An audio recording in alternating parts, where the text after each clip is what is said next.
Raider Nation, what's going on? It's Mitchell Renz here, host of the Raiders Report, and I want to give you guys my presser reaction after Pete Carroll, Ashton, Jeanty, and Geno Smith spoke to the media. I'll say this right now. I do think that the questions overall were better today. I do think that the questions, especially in the beginning there in terms of Pete Carroll, were a little bit more on the touchy side. I don't know who the one gentleman was when Pete was looking to the right, but you could tell that there was I think it was the second question he was a little bit nervous to ask, and he was asking about, the whole Chip Kelly thing. And essentially what I want to be able to do today is, again, give you guys my reaction to everything that the entire media team asked, and then also on top of that, everything that Geno, Pete, and Ashton Jeanty had to say today. But here's the thing. If you guys want to get those questions, those comments in up here on the program, it's just me today. It's no Jeremy Chug, so you got to use hashtag Raiders, and you got to super chat to get up here on the program. The reason why that it looks like this today, this is an opportunity for me to be able to get you guys just a little bit of extra content. Jeremy's got stuff to do on Wednesday. The other guys here at the Chat Sports Studios have other things to do. So the only way that I'm going to be able to get you guys a live video is if essentially I do it myself. And I've been married for 5 months. So believe me, I'm getting really good at being able to do it by myself. Give me some questions down below what you guys thought of the Pete Carroll presser. But before I get into everything, today's show is sponsored by Prize Picks. And if you don't already know, Prize Picks is America's #1 fantasy sports app out there. I'm going to put a link for you guys down in the comments section of the show. The Raiders are a bad football team. Yeah, fantasy football is kind of saving my life right now, but the hard-hitting football action is even better on Prize Picks. And it's the holiday season.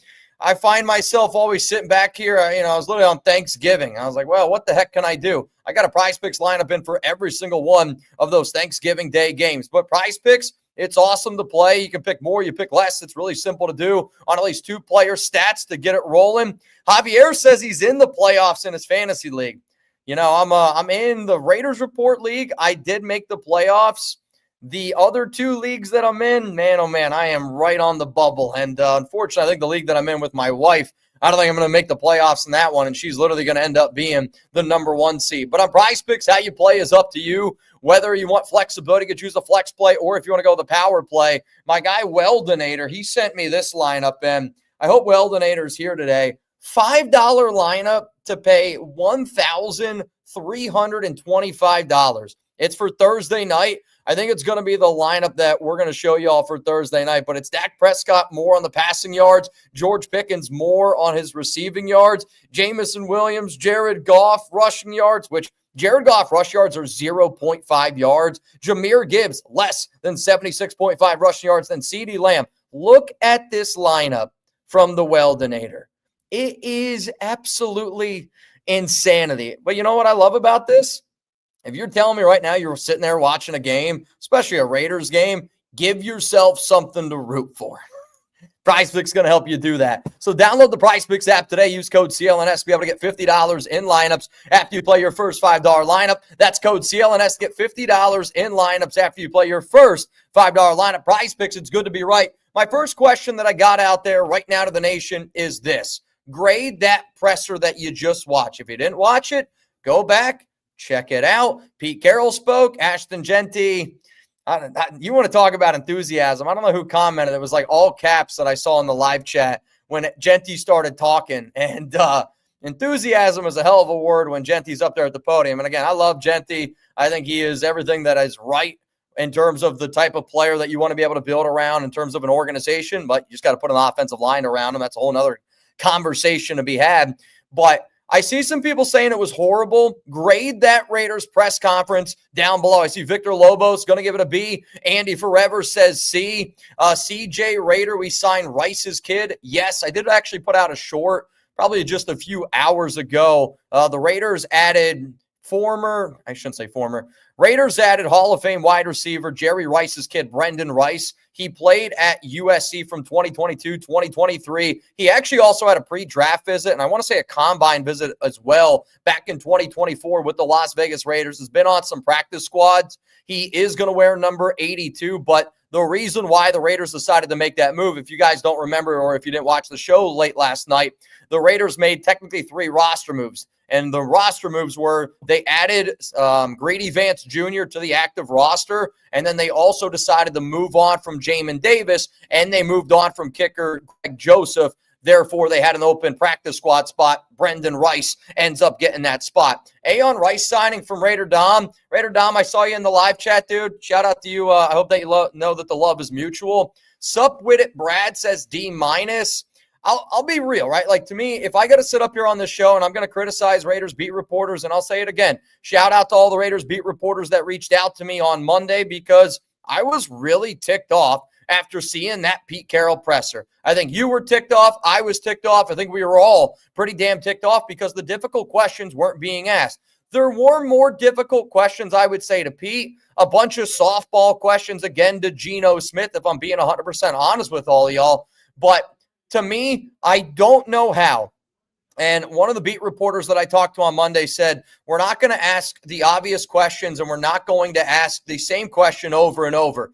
To that beat reporter and to all the beat reporters out there, with all due respect, if you don't ask Pete Carroll a question every single time he takes the podium, or at least one time every single week, about why is Geno Smith the starter and why are we not considering going with Aidan O'Connell, why is Aidan O'Connell inactive, the fact that we are still too afraid to ask Pete Carroll about Geno Smith and Aidan O'Connell, again, today was an improvement. And I think we have to be able to sit back and go, it was an improvement. And shout out to the few beat reporters that clearly watched the Raiders report, because I heard 2 or 3 of the questions that I wanted asked in today's press conference. It's a step in the right direction. But I know I can be a loud individual. Y'all can be loud individuals. But we together can be a very loud nation. And I think, again, today's press conference was just a little snippet of that. It's proof. We can be loud. Kevin Jeanty said Aidan is trash. I'll be real, man. I actually don't totally disagree. But at least Aidan O'Connell is somebody that I can be proud of and I can root for. I can't stand Geno Smith. I think he is the opposite of what it means to be a Raider. And he had a quote in here today that very, very Geno Smith-esque quote, which we will talk about in a little bit. Now, we do got some super chats I want to be able to get up here on screen. Again, I'm not a producer. I'm going to do everything in my power to be able to get you guys up here on the program. First one's coming in from Suavemente. What's that by your face? Looks like Geno deserves it. This is what I like to call a mic, and if you guys want, I can try to wrap my mouth around it. I bet there was a guy in that Raiders live chat. His name was Tupac. He probably would love it, especially if I wore a dress while I was doing it. Let me be very, very clear. If I wear a dress on this show, I don't give a flying flip. I would wear coconut bras. I would wear just about anything because I am super comfortable in my own skin. And I think as a grown man, I think any grown man that I've ever met that is comfortable in their own skin isn't afraid to make an ass of themselves in front of their friends. And as far as I'm concerned, the Raiders are 2-10, and to the 540 people that are watching this thing right now, I consider you my friend. I think people that are very insecure would have a problem wearing a dress. So, Tupac, if you got a problem with me, you know where to find me. I'm at Mitchell Renz 365. Let's go to Juan Rodriguez. I stopped watching the Raiders pressers because they're so vanilla and useless to a fan. I appreciate the show. You know, Juan, I don't disagree with you. And one of the Raiders beat reporters that I talked to on Monday actually agreed with what you just said. They literally told me that it's a waste of time.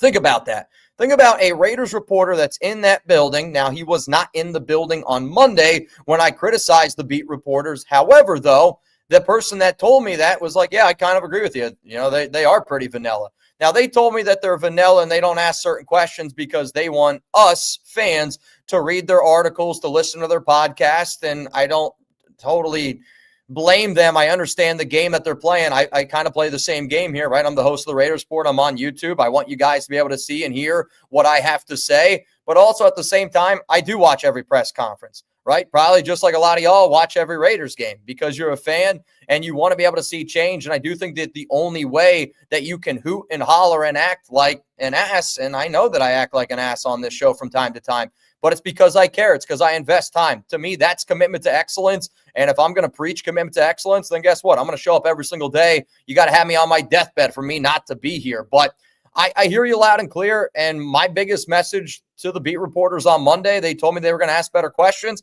And I do actually think that the questions were asked a little bit better. And, you know, I don't mean to pat myself on the back here, but if you guys want to hit the like button to do so, I think that they heard our frustrations. I think they heard my frustrations. And I do think that the questions will be better moving forward because I thought the questions were a little bit better today. But again, I think we got to just crank it up a little bit more on Pete Carroll, crank it up a little bit more on Geno Smith, and especially Geno Smith, because if I see Geno Smith on a Raiders field, I'm booing his ass. If I see Geno Smith at a Raiders presser, I'm booing his ass. If I see Geno Smith at a grocery store on Sunday morning, I'm booing his ass. I can't stand Geno, and I can't stand anything that he represents, and I'm always going to keep it a buck with y'all. Let's go to John Rodriguez, Super Chat coming in. Hi, Mitch. You on? You shouldn't be watching all these lies from Pete Carroll. Now, one of the things that I wanted to be able to do today, again, is go through and just kind of tell you what the questions were asked. The first question was around Jack Bech earning more time.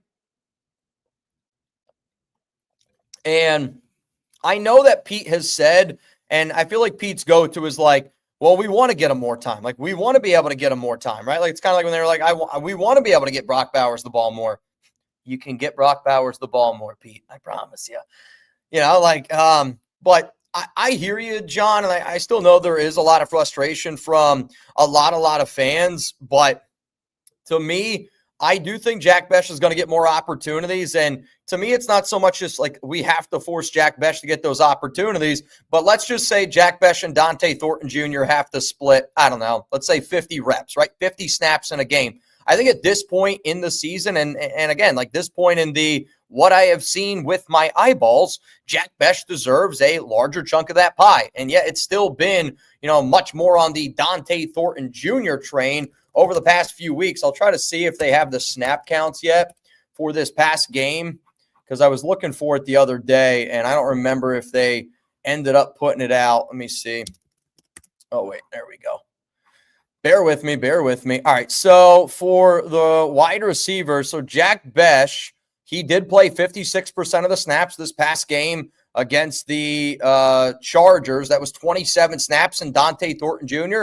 played only 29. So to me, like, I know we are frustrated with Pete, but sometimes I think we also just got to be able to sit back and go, if what he's saying is accurate, that's a good sign to me, right? Like I saw on Twitter, and I totally agree with Sanjeet. Sanjeet was like, well, we were told that Caleb Rogers wasn't smart enough to play right guard, and that's why he hasn't been playing.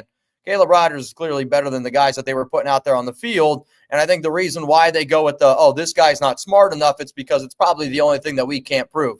Just like when they were like, oh, JPJ's not smart enough to play center. It's a joke. I actually really like this question. I just saw it come in here from Raiders Seth. Hopefully I got that one right. Again, if you want to automatically get your question up here, Super Chat to get up. If not, if I just see questions down in the comments, I will be able to click on them. But because it's only me, the way that this whole new setup for me works is when you Super Chat, it puts it off to, it's called the starred section. And if not, it's like in all the other sections. So it's like when you super, it kind of puts you like in a VIP lounge, and I can easily click on that and put it in. I'm just, again, trying to be honest with you. But if I see a question like this and I like it, what do you think about Mike McCarthy as a coaching possibility? I actually talked about this a little bit live yesterday, and I would be on board with it. Again, like to me, I think sometimes the way we look at coaches is kind of the same way, we should look at players. Like if you feel like you can upgrade at the quarterback position with Geno Smith, you should probably upgrade at the quarterback position. If you feel like you should upgrade at the head coaching position, you should probably upgrade at the head coaching position. And I don't say this lightly, but I think that there are 100 to 200 people that live on planet Earth that would be a better NFL head coach than Pete Carroll. And I do not think that there are 32 people on planet Earth that would be a better head coach than Mike McCarthy. And it kind of takes me back to my whole Mike Vrabel conversation last year, where I knew Tom Brady wanted Mike Vrabel. And I've been seeing a lot on Twitter. I've been seeing a lot on Instagram. I see it a lot on this show as well. I see people are like, we should get rid of Tom Brady. You guys do realize Tom Brady wanted Mike Vrabel, who's number one right now in the AFC. And he also wanted Ben Johnson, who is also number one right now in the NFC. He did not want Pete Carroll. And I think that if anybody that didn't want Pete Carroll, I think you should be like, all right, like they clearly knew what they were doing. Like there was a reason why I said Pete Carroll's the riskiest hire you could possibly do if you were the Raiders. If you don't believe me, go check out all the videos that I did on it. But to me, Mike McCarthy is a top 32 head coach on planet Earth, and he deserves a job, just like Mike Vrabel, I thought, deserved a job. And then you look at what New England has done, and I think he's not the only person that kind of fits into this conversation. I think Mike Tomlin can also fit in this conversation, where sometimes you just need a change of scenery. And just like Vrabel needed, I think, a change of scenery in Tennessee, he's able to go somewhere else, gets it going. Andy Reid out of Philadelphia, change of scenery, goes to Kansas City. To me, I think Mike McCarthy, Mike Tomlin fit into that pedigree of, if we can't get that young, innovative, offensive, defensive-minded coach, and we still want to be able to get somebody that can be a leader of men, Mike McCarthy is a damn good head coach, and he's much better than Pete Carroll. And at the same breath, I think a guy like Mike Tomlin would also be good. It's like, if people are going to tell me we're not an attractive job, I am going to respectfully disagree. And it might not be an attractive job right now. But how many games do y'all think the Raiders are going to win? Right now, we're 2-10. We play the Broncos, we play the Eagles, we play the Texans, we play the Giants, we play the Chiefs. How many games do you think we finish with a winning record? I'll tell you this. I think we win 2 games this season, right? And I think we're guaranteed to have a top 2 pick in the NFL draft, because when you look at a lot of the other teams, the Saints, the Titans, the Giants, they're going to win at least one game. I mean, the Saints and the Titans literally play each other this season. The Giants play us. We're going to lose that game. And just the schedule overall is a lot more simple. So to me, if you're telling me in a year where we need a quarterback and we can go out and get a Fernando Mendoza, we can go out and get a Dante Moore, we're a top 2 pick overall, we could potentially trade back. We got 10 draft picks, $115 million in salary cap space. I actually do think that this is a much more attractive job for a head coach, because when you can go handpick your quarterback, and a lot of times people are always like, well, Mitch, we're firing guys one year after another. Who's going to want that job? If I was the head coach of the Raiders, the number one thing I would do to assure myself that I'm not going to get fired after the first year, you draft a quarterback in round 1. Because then guess what? Then you're going to stick with that coach that drafted that young quarterback at number 1 or number 2. They're not going to fire him the first year that he's done, unless a guy like, I don't know, Ben Johnson ends up popping up. And you know what? That sounds like a pretty good damn problem to have. I would love for Ben Johnson to be coaching here. What up, Suave? Say we have the 2nd pick. What would you offer to move up for Mendoza if needed? I know that I've said before that I am a big Mendoza fan, but again, I got to start watching more and more tape. To me, the only tape that I really have watched is Mendoza and Dante Moore. I'm really just working through the quarterbacks right now. The later and later we get in the whole draft process, I will start looking at, just some other players, if you will. But right now, and I mean this when I say it, sorry, I was trying to look something up. Fernando Mendoza, Dante Moore are the top 2 quarterbacks in this year's class for me. And then there's a tier break.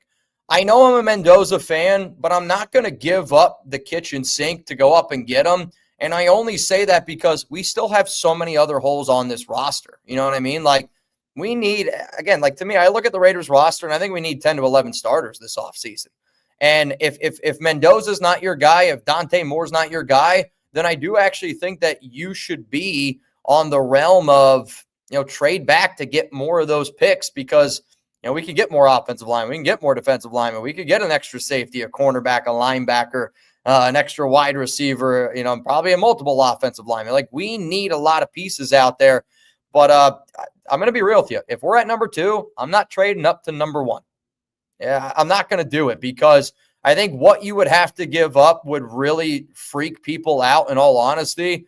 And it's just not something that I personally am interested in, again, because of all the other holes that this Raiders team has from top to bottom on offense and defense. And we're probably going to lose Daniel Carlson on special teams as well. And I think also, history has shown sometimes, when you don't have to take that quarterback and the second guy ends up falling in your lap, sometimes it's proven to be the better guy, right? CJ Stroud's been better than Bryce Young. Jaden Daniels, I know he's been injured this season, but I would take Jaden Daniels over Caleb Williams. Y'all knew how much I love Drake May. I would take Drake May over both of those guys, and I would have back in the 2024 NFL draft. So to answer your question, I am not interested in moving up, because I think teams that would want to move up would give up a lot. And the other part of the equation I do think is, if the Titans do have the number 1 pick, they have Cam Ward. I mean, shit, man, I might even ask Tennessee what you guys want for Cam Ward. You guys know how much of a fan I was of Ward. And again, I don't know where Ward ranks for me yet for Moore and Mendoza. I have to watch more tape on those guys. But with the New York Jets, the amount of picks that they have, I think the Jets would be the team that would trade up to number 1 to go get their quarterback. And then if we want to take that next guy, Dante Moore at number 2, or Mendoza if he's there at number 2, or if we even want to trade back to get more picks. But at this point, I am team I think we should take a quarterback at number 1 or number 2 if we end up being there. And if we lose every single game and finish the season with 2-15, we will have a guaranteed top 2 pick in the NFL draft. And if the Titans win one game, I know we beat them head-to-head, but the way that the tiebreaker goes is strength of schedule. The Titans have a tougher strength of schedule right now as it stands. So if the Raiders and the Titans finish with the same record, the Raiders would end up potentially having that number 1 overall pick. I know this is a little bit different style of a show than what we typically do here. And again, I appreciate each and every one of y'all who always tune in, who always watch this program. But if you haven't already, nope, I don't know if that's what I was looking for. Nope. All right, hang on.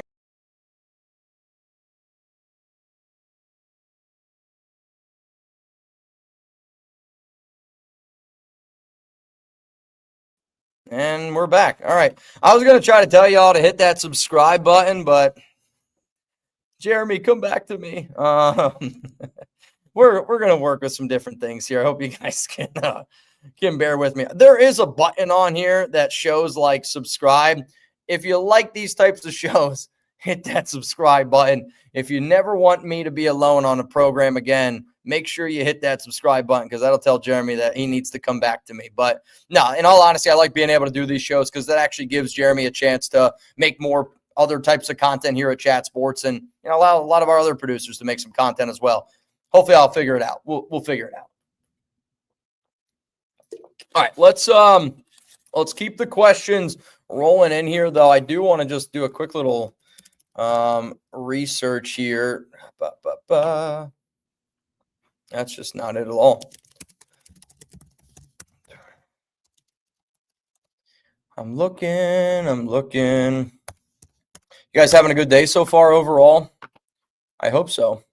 All right. This is, I think, what I'm looking for. This will be good. This will be good. This will be good. This will be good. All right. I'm ready to rock. Let's go to the next question here. It's from Caleb. Caleb, I saw in the live chat you were telling me you tagged me on something on Instagram. I do apologize. It's not that I'm like ignoring it. It's a lot of times like I actually like don't see it. It never like a lot of times like stuff doesn't pop up on my IG when I'm tagged in it. It's because I get tagged in way too many comments to begin with. So, but I love to have Mike McDaniel as OC too. Change of scenery for him. Also, Pete came in, fiddled with Patrick Graham's pretty good defense. Let players go to. Yeah, again, like to me, I think when you really look at the grand scheme of things, like you can't keep Pete Carroll because you can't sell me. I don't think you could sell any fan right now on the idea of keeping Pete. And it's because I think he kind of got all of his ways. You know what I mean? Like he literally got his quarterback. He's gotten a lot of players that he wanted to go out and get. And, he's done things that the front office simply hasn't agreed with. And when that ends up happening and the season's this bad, because remind yourself, like you guys remember when Pete Carroll said earlier this offseason, we're going to win a bunch of games this season. And a lot of the moves that the Raiders made this season as a team that expected to win now. I mean, I don't know what win now looks like for Pete Carroll, but I'll tell you this, it's definitely not this season. I think, earlier we got a question around Mike McCarthy. I think if you were to bring in somebody like a Mike McCarthy, like I think a perfect duo would be also getting somebody like Mike McDaniel, the OC. He's currently the head coach of the Dolphins. I don't know if he's going to be there, though, next season. But if you were able to get a guy like that, I actually think that's an interesting hire. Another little interesting duo that I've been kind of, I don't want to say hearing about because it has nothing to do with the Raiders. It's just somebody that I talked to in NFL circles told me like, if Brian Flores were to get a job, Brian Flores, I think, is an attractive guy that I would be entertained to bring in. From what I've understand, Brian Flores and Tom Brady have been able to, have their relationship. It's all good. If you didn't hear the story, it was like Brian Flores, what's his name? Stephen Ross, the owner of the Dolphins, like on that yacht with Tom Brady. And there was like a whole thing. If you didn't hear the story, look up Tom Brady, Brian Flores, and and Stephen Ross yacht, and you'll kind of get the story. Because I was told a few years ago that Flores and Brady were not good anymore. But I'm kind of going on a tangent here. I think another interesting OC candidate would be Josh McCown. And Josh McCown is right now the quarterback's coach with the Minnesota Vikings, somebody that could potentially look for an upgrade. He gets that upgrade by being a potential OC with the Las Vegas Raiders. But again, like to me, if depending on who you want to go out and get, I would love somebody like Mike McDaniel, because I also think Mike McDaniel is very similar to, Josh McDaniels, where Josh McDaniels is cooking right now in New England, because some people are built to be OC, some people are built to be head coaches, and some people are probably, built to stay retired at 74 years old. I like the idea of Mike McDaniel, but probably the biggest reason why this idea should be entertained, and again, it's got to come down to, let's let John Spytek be a GM, and let's let John Spytek make a lot of the personnel decision. I think good organizations allow their GMs to cook. A lot of good organizations allow their GMs to be their GMs, and then coaches go out there and coach. But to me, Mike McDaniel is a great running, offensive-minded coach. You drafted Ashton Jeanty at number 6 overall. Raise your hand if you want them to upgrade the offensive line. I know I definitely do. So he comes from that Shanahan tree that has always done a great job being able to get running backs involved. I mean, look at what Devon Aitchin's been able to do right there on that offense. So to me, you sit down with John Spytek, your front office, you come up with the plan, and if the plan is to A, build around Ashton Jeanty, I think Mike McDaniel's a really good coach to do that. If the plan is to B, we want to build around the new quarterback, and I'm not saying you can't do both, but like if you want to build around Jeanty, maybe that first pick should be an offensive lineman and not a quarterback instead. But if you want to build around that quarterback, then maybe somebody along the lines of like a Brian Dable could be a good offensive coordinator that you could bring in. Somebody that, again, I don't know if he's a great head coach, good offensive-minded guy that has been able to work with somebody like Josh Allen, and watch the Josh Allen tape from Wyoming. Josh Allen was not a good quarterback coming out of Wyoming. He had all the tools. Like, Josh Allen was Drew Aller in a sense, like with a stronger arm, but kind of Drew Aller. Now, imagine if Drew Aller turned into Josh Allen. People would be like, holy shit, like that's the guy that I want. So I do like the idea, though, of Mike McDaniel, and I agree with you. Pete came in, fiddled with PG's defense, but, even with that being said, PG's defense has been a little bit lackluster even for me this year. I've been pretty patient with PG. Not a lot of talent, though, also on that defensive side of the football, and we did not do a very good job of finding ways to add more talent this offseason. Right now I'm looking – I saw somebody ask about, like, again, more of the Pete stuff. One of the questions today that I saw that I loved was, again, the disconnect between Chip and Pete, and that was a question that I put in my video. So whoever that beat reporter was that asked the second question to Pete Carroll, I'm going to tip my hat to you and thank you for watching the Raiders Report. But Pete literally said that it wasn't true. And he's like, Chip's a tremendous football coach, and we communicated well. We just needed to make a change. So, again, there's a lot of finger pointing from Chip, a lot of finger pointing from Pete's team. I think Pete's going to say the right things in front of the camera, which is probably the smart thing that he should do. But very, very interesting there. He also talked about that, right guard, they're going to compete this week. I just think it's got to be Caleb Rogers. He's the youngest guy you have on the roster, and he was the best right guard that you had this past week. I'd also like to see a little bit more from Charles Grant at right tackle because of how bad DJ Glaze has been. Don't know what's going to happen with Jordan Meredith overall, and they said that hopefully he's going to practice. If Meredith can practice, awesome. I'd rather see him out there than Alex Kappa, but I can't believe I'm going to say this. I don't think Alex Kappa was that bad last week. Again, better than my expectations, and my expectations are about as big as that Tupac guy and that live chat's dick. But, I think at the end of the day, if Alex Kappa can go out there and be a decent center, Geno Smith said that he loved him, so good for him. Let's go to John. I'm going to call you John. John, looking ahead, who's going to be out there to grab to help us out next season? Again, like yesterday, John Scheffler, shout out to Mount Raidermore, was like, Mitch, nobody's going to take this job.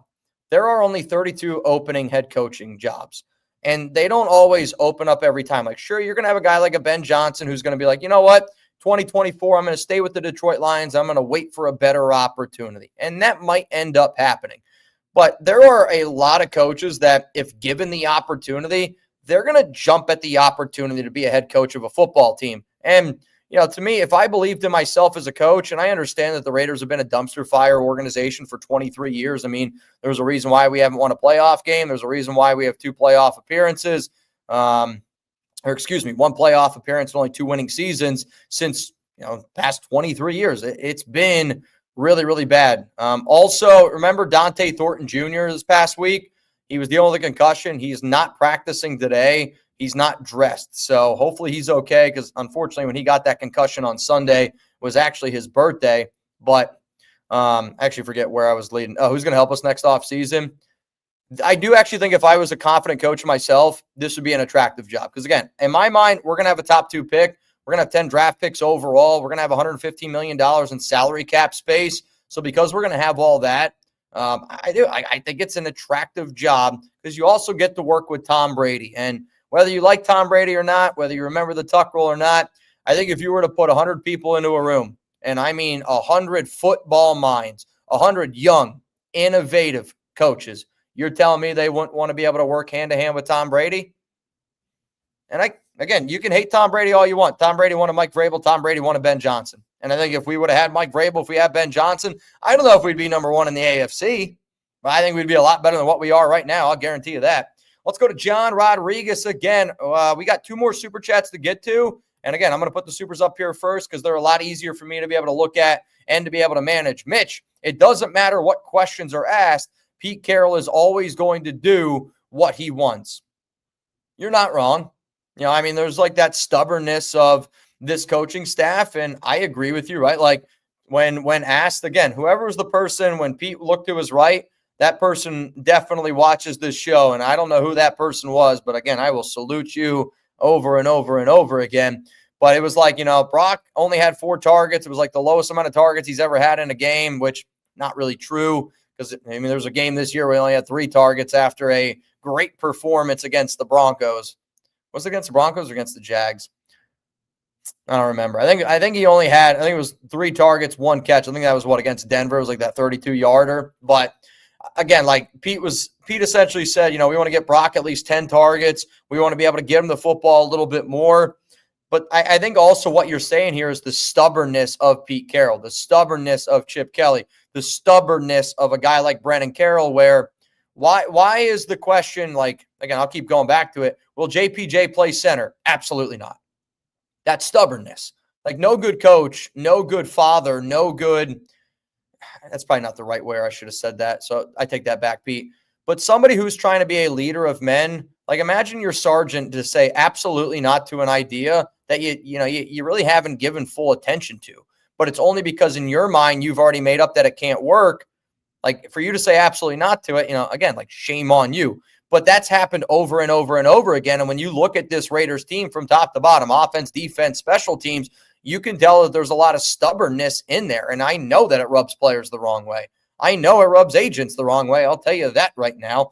But there is disconnect inside of that room, and there's a lot of frustration in that room because, I've been told by players this season that they feel like no matter what they do, it doesn't matter. And when you feel like your time's being wasted, it frustrates you, right? Like when we show up to that Raiders press conference and our time's getting wasted, I get frustrated. You get frustrated. Imagine a player Wednesday, Thursday, Friday practice every single day this season. They're probably getting frustrated. And I wouldn't blame a lot of our younger players for having some of that frustration because, again, why can a guy like Devin White, and I know I wanted to hear this question that we didn't get it, but why can a guy like Devin White totally give up on a play and not be benched for it? I talked to a beat reporter about it on Monday. They kind of told me, well, he's the green dot. Let's get somebody else that has a green dot, right? Like, why is the question, like, why is Pete Carroll not asked about Aiden O'Connell? Why is Pete Carroll not asked about Geno Smith? I know they're going to do what they're going to do, and if that's going to be the mindset, we just got to crank up the heat a little bit more, and that's what I'm going to try to do the remaining 5 weeks of this season. I'm going to try to crank up the heat because watching the Raiders is difficult right now, and y'all are the reason why I do it, and y'all are the reason why I love being able to do this program. I love being able to hang out with y'all. What up, God family? What does the U.S. Treasury, oh boy, and Geno Smith have in common? Geno doesn't qualify as a quarterback. He's a penny back, and like the U.S. Treasury, they both stopped production in November.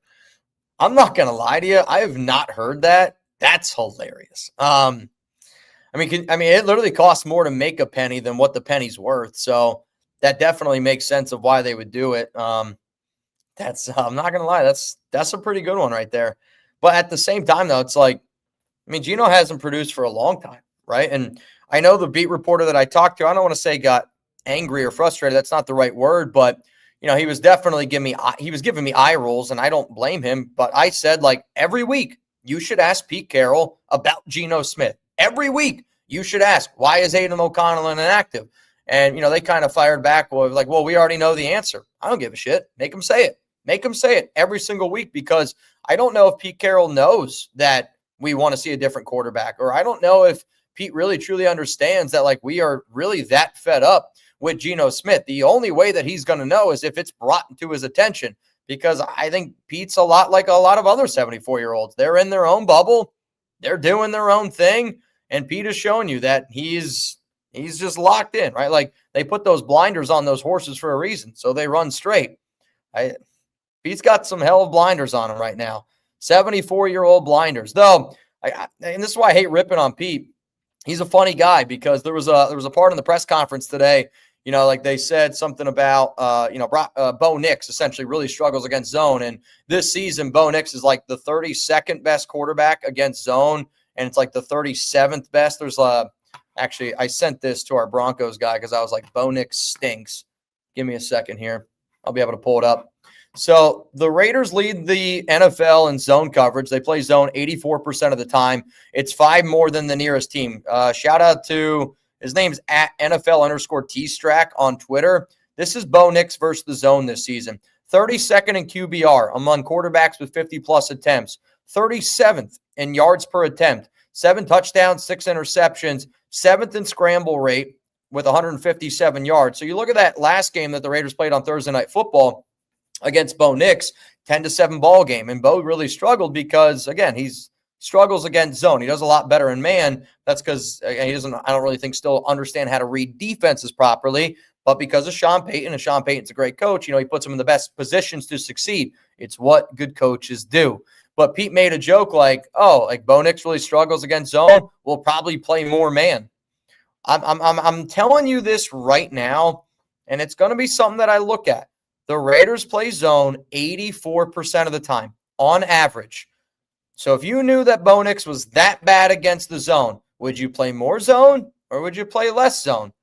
Knowing Pete, and he joked, he's like, I'll probably play more man. I know it's a joke, and I hope it's a joke, but it wouldn't shock me if it came out, man, the Raiders decided to play more man than they ever played before. It's like, that's going to be a number that I look at. If that number is lower than 84%, get ready. Get ready. What's up, Nab, man? What's up, my brother? I'll pump the brakes a bit on quarterbacks in the draft. Many of them may return. In NIL, it's more lucrative money than a rookie NFL contract. Mendoza, maybe with Heisman. Titans do not draft a quarterback. Interesting. I mean, I hear you loud and clear, and I do actually think, like, if I was a quarterback, and again, we're talking dollars, bills, and you're 100% right. If I was more, I'd be like, dude, Phil Knight's 83 years old up there in Oregon. Can Phil Knight throw me a freaking bag and I can get paid a little bit more money and, stay in Oregon? It's a potential. Mendoza, to me, has got to come out. And I think Moore's probably going to come out as well. It'll be interesting to see, like, if a guy like Ty Simpson decides to, we'll see what Carson Beck decides to do. But there are a lot of quarterbacks that I do think end up coming out. And with NIL money, it does make it a little bit more interesting, no doubt about it. But, still, $36 million is pretty good. And if you're drafted at number 1 overall, 4 years, $36 million guaranteed is $38 million guaranteed, whatever it is. That's a good chunk of change. And not everything is, gifted to you. Because I remember when Spencer Rattler was supposed to go number 1 overall. I remember when Carson Beck was supposed to go number 1 overall. If you're a quarterback and you are no doubt a top 5 pick, and I would say very confidently right now, Fernando Mendoza is going to be a top 5 pick. Dante Moore, if he comes out, will be a top 5 pick. To turn down that opportunity, I think it's a bad business decision, in all honesty, because you never know what could happen. And imagine if Mendoza got hurt. Imagine if Moore got hurt. And I'll say this, the 2027 class, we'll see what Arch Manning looks like, but I know for a fact the Raiders like C.J. Carr. And I think C.J. Carr is the early favorite to be the number 1 overall pick in the 2027 draft, just, again, based on people I've talked to. I think that both those guys are going to come out, personally. We'll see. John Rodriguez, again, the only coach that will make me excited again about this team is Mike Tomlin. I would say, you should be more open to some other coaches from good coaching trees, some of these younger guys. Like, I think you're crazy to not want anybody from Sean McVay's tree. Like Shula, their defensive coordinator, I think you're crazy. But I do think that there are certain names out there, like Mike Tomlin. I would love Mike Tomlin to be a coach. I actually think, oh my God, what the hell's his name? Robert Saleh. I would love for Robert Saleh to be the Raiders head coach. I think, again, like a Mike McCarthy is a name.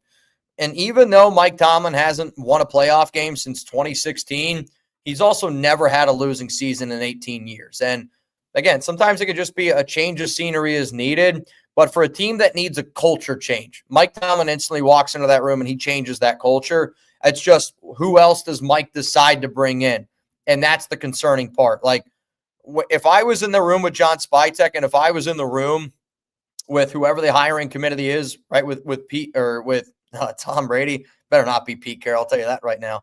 But I would say, what's your number one goal, right? Like, what's your number one goal? And if Mike Tomlin's like, well, I don't like any of the quarterbacks in the draft, I'm going to bring in a quarterback. I don't know who it is.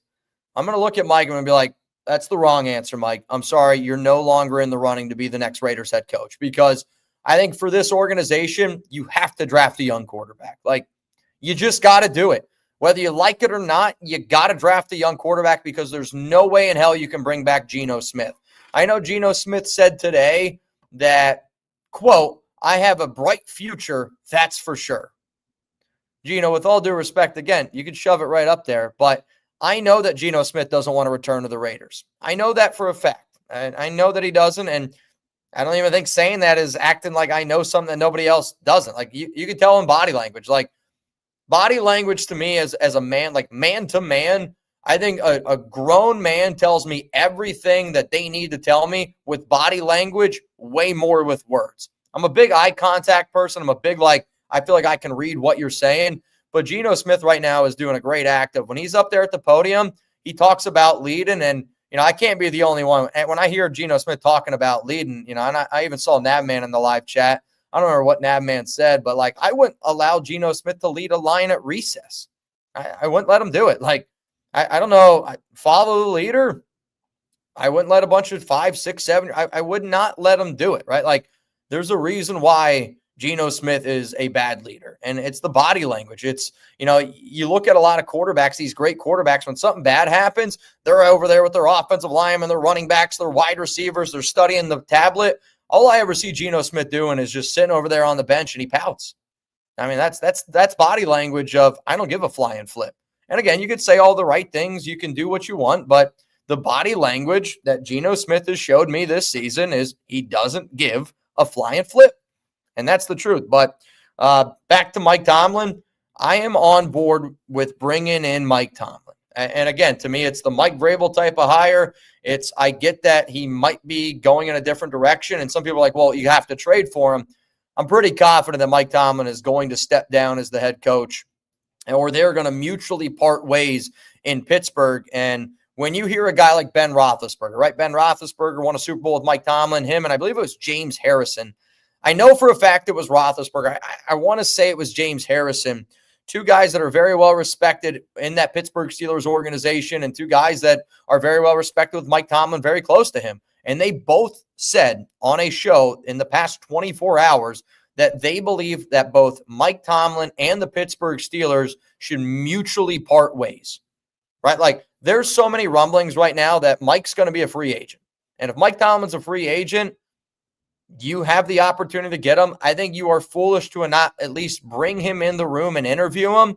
And I'm not saying this just because it settles like the Rooney Rule, but like if you do have to do the Rooney Rule, right? And if you don't know what the Rooney Rule is, you have to interview at least 2 candidates that are minority. And to me, if you're the Raiders, and again, like I hate the fact that the Rooney Rule is a thing, because I shouldn't say that. I hate the fact that some teams do abuse the Rooney Rule, but I also hate that when, like, a guy like Patrick Graham last year, Patrick Graham got interviewed for the Jaguars head coaching job. It wasn't because of a Rooney Rule. It was because he was actually a good coach that deserved to get that interview. But to me, if I'm going to say Rooney Rule, I think Mike Tomlin and Robert Saleh and Brian Flores are phenomenal candidates where you could go, you know what, I can kill 2 birds with 1 stone, and I'm also going to interview 3 coaches that, damn it, are deserving to be a head coach of this organization. So, like, I would love for the Raiders to bring Mike Tomlin in, because I also love Mike Tomlin, dude. Like, you want to talk about making Raiders pressers great again? I actually hate that I said that. I'm not a politic guy. I want to be very clear on that. But, like, You want to make pressers great again? You bring in Mike Tomlin, because when that guy talks, people listen. And I love the shit that guy says. Let's go to Suavemente. I agree with not moving up. It's too early to say for sure, though. If it was Jaden, I would, but I'm not sold to that level on anybody yet. I think you're saying, like, if any of these quarterbacks were as talented as Jaden Daniels, I think that's what you're saying. Again, it's hard for me to say because I just haven't watched enough tape yet for me to truly be like, yeah, I agree. I mean, Jaden Daniels is an unbelievable athlete, right? And Jaden's got it up here. He could scramble. He can do a bunch of these different things. But the more and more tape I watch on Mendoza and the more and more just things I hear that Mendoza says, you could just tell that he's got it up there. And for him to be able to build a program with Cignetti at Indiana, that means a lot to Tom Brady. And when Tom Brady was asked this offseason about what type of quarterback he wanted, I want you to listen to it, right? Like, Tom Brady talks about quarterbacks and how he hates the NIL. He hates, like, guys transferring from here to here. And Brady says, and Brady did say, that he felt one of the biggest reasons why he turned out to be the quarterback that he did is because he learned how to be a quarterback. He learned how to be a teammate. He learned how to be a leader at the University of Michigan, and they learned how to build a program. I know that this is the NFL, but the Raiders and Tom Brady and John Spytek, they're trying to build a college program, right? Like, they're trying to build in Indiana. And yeah, I think when you have somebody that's been there, that's done that has been able to show that he can lead a group of men, and Mendoza, man, I love me some Mendoza. I'll tell you that. I love me some Mendoza. What's up, Blink? Hoping for Shula or Kubiak. Worst case scenario, honestly, is Pete Carroll. I'm 100% agree with this, Blinky, and I'm kind of kicking myself in the butt that I haven't said this, before, but I agree with you. I think the worst possible thing that the Raiders could do, like, worst case scenario, Pete Carroll's the head coach of the Raiders next season. I mean, it sucks to say, but it's the truth. Like, I would rather Mark Davis hire Josh McDaniels. I'm not kidding. Mark, I'd rather you hire Josh McDaniels than to bring back Pete Carroll. Because by bringing back Pete Carroll, that means you keep Geno Smith. And the only reason why I would want that to happen, again, is when I go to the Raiders Gala in May, oh my God, would I love to meet Geno Smith. I'm telling you what, man. I would love to be able to meet that guy. I've already met him. He probably doesn't remember me at all, and I don't blame him, but I had the opportunity back in 2014 when I was an intern for the Jets to meet Geno Smith, and he was a young guy at the time. I was a young guy at the time. I was trying to make my way, and he was still trying to figure out his way in the NFL with the Jets. But to be able to see Geno Smith face to face now, somebody the other day jokingly was like, "Mitch, would you box Geno Smith for charity?" If I got to raise money for charity, yeah, I'll tell you this right now, he'd kick my ass. And I know that. I mean, he's 6'2". He's an NFL athlete. He's got probably 50 pounds on me, and he's probably much better of an overall athlete than I am. But that doesn't mean I wouldn't get in that ring, and that'd be a lot of fun for charity. I'll tell you that right now. If anybody's got a charity out there, let's set it up. Let's freaking run it, because last time I heard, that's why they pay him the big bucks. But Shula to me is probably top. He's in my top 5. If I were to look at the top defensive coordinators that I would want, Shula, Minter, Brian Flores, Robert Saleh are probably all in that conversation. But I think Shula from that tree, and then Kubiak from the offensive side of the football, what he's been able to do in Seattle. And again, the type of players that we have. Because again, if you got a guy like JPJ, you got 2 young tight ends in Michael Mayer and Brock Bowers. Kubiak's style of offense fits with Jeanty, JPJ, and fits with our 2 young tight ends. Again, like, let's go out and hire somebody that can also work with what we got. I know we don't got a lot, but let's go work with it. Lakers, Raiders, what's up? What are you doing if the Raiders hire Matt Nagy?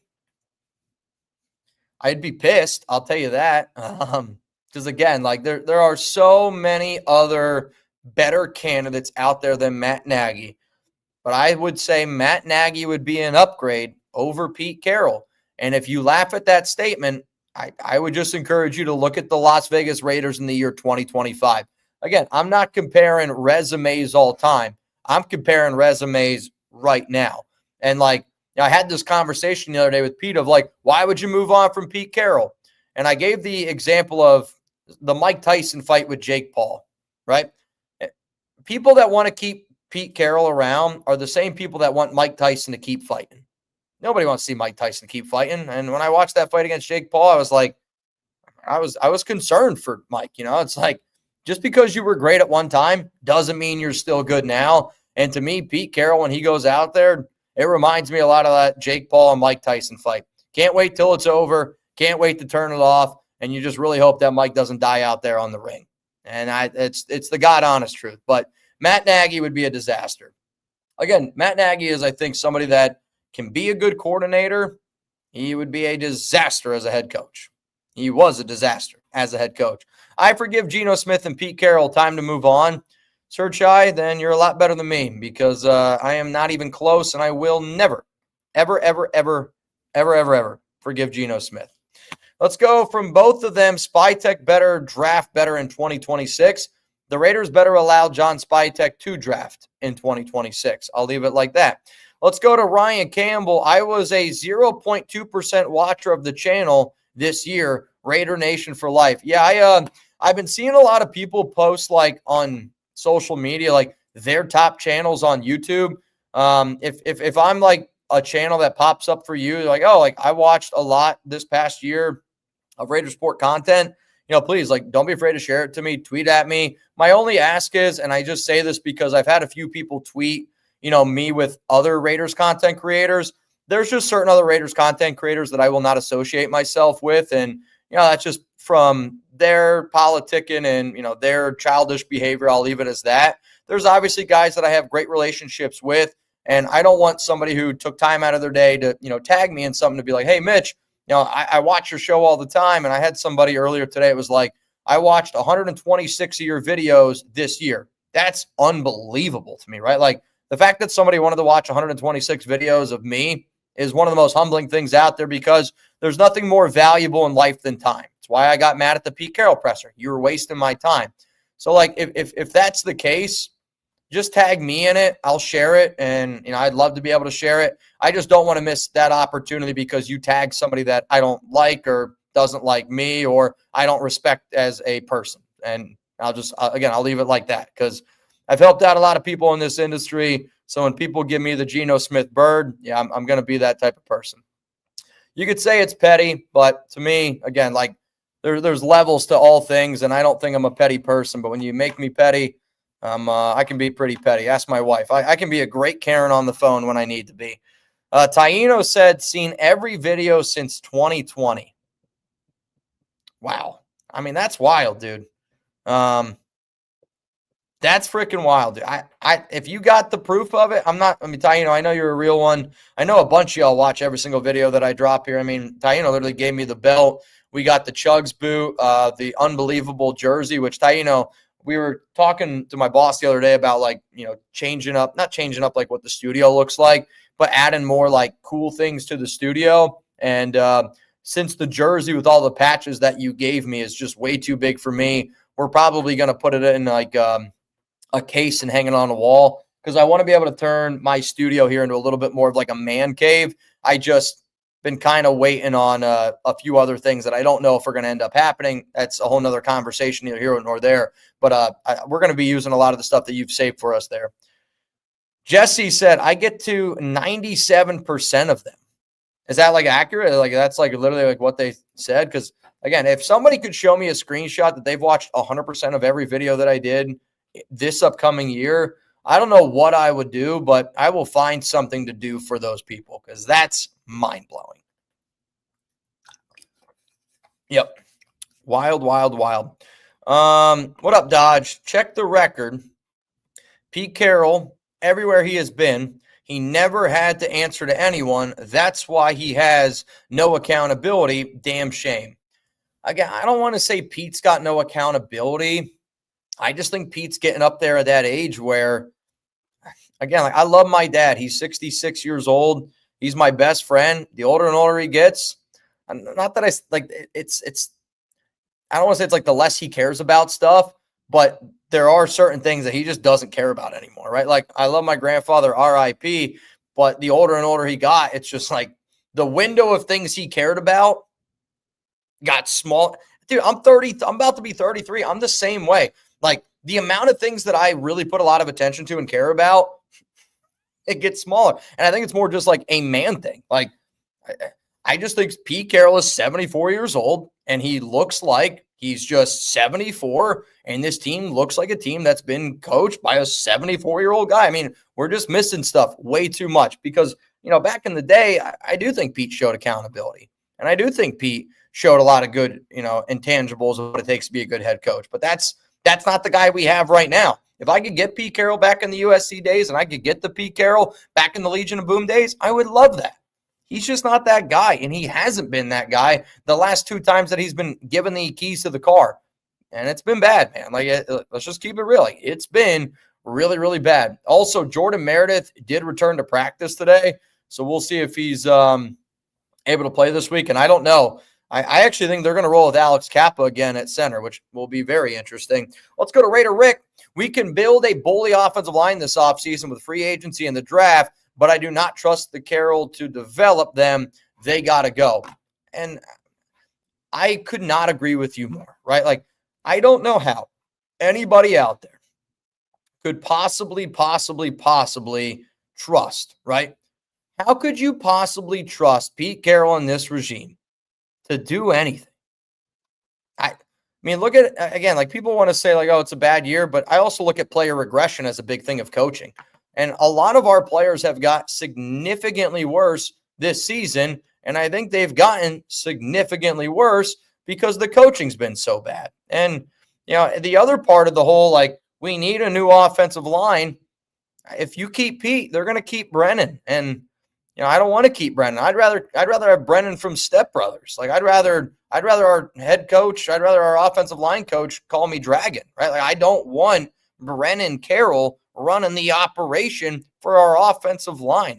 He is our run game coordinator. He is all things that are wrong with this organization. But there are good offensive linemen in the NFL draft. I'm going to see real quick. I'm just going to pull up a list here of some of the top free agents as well.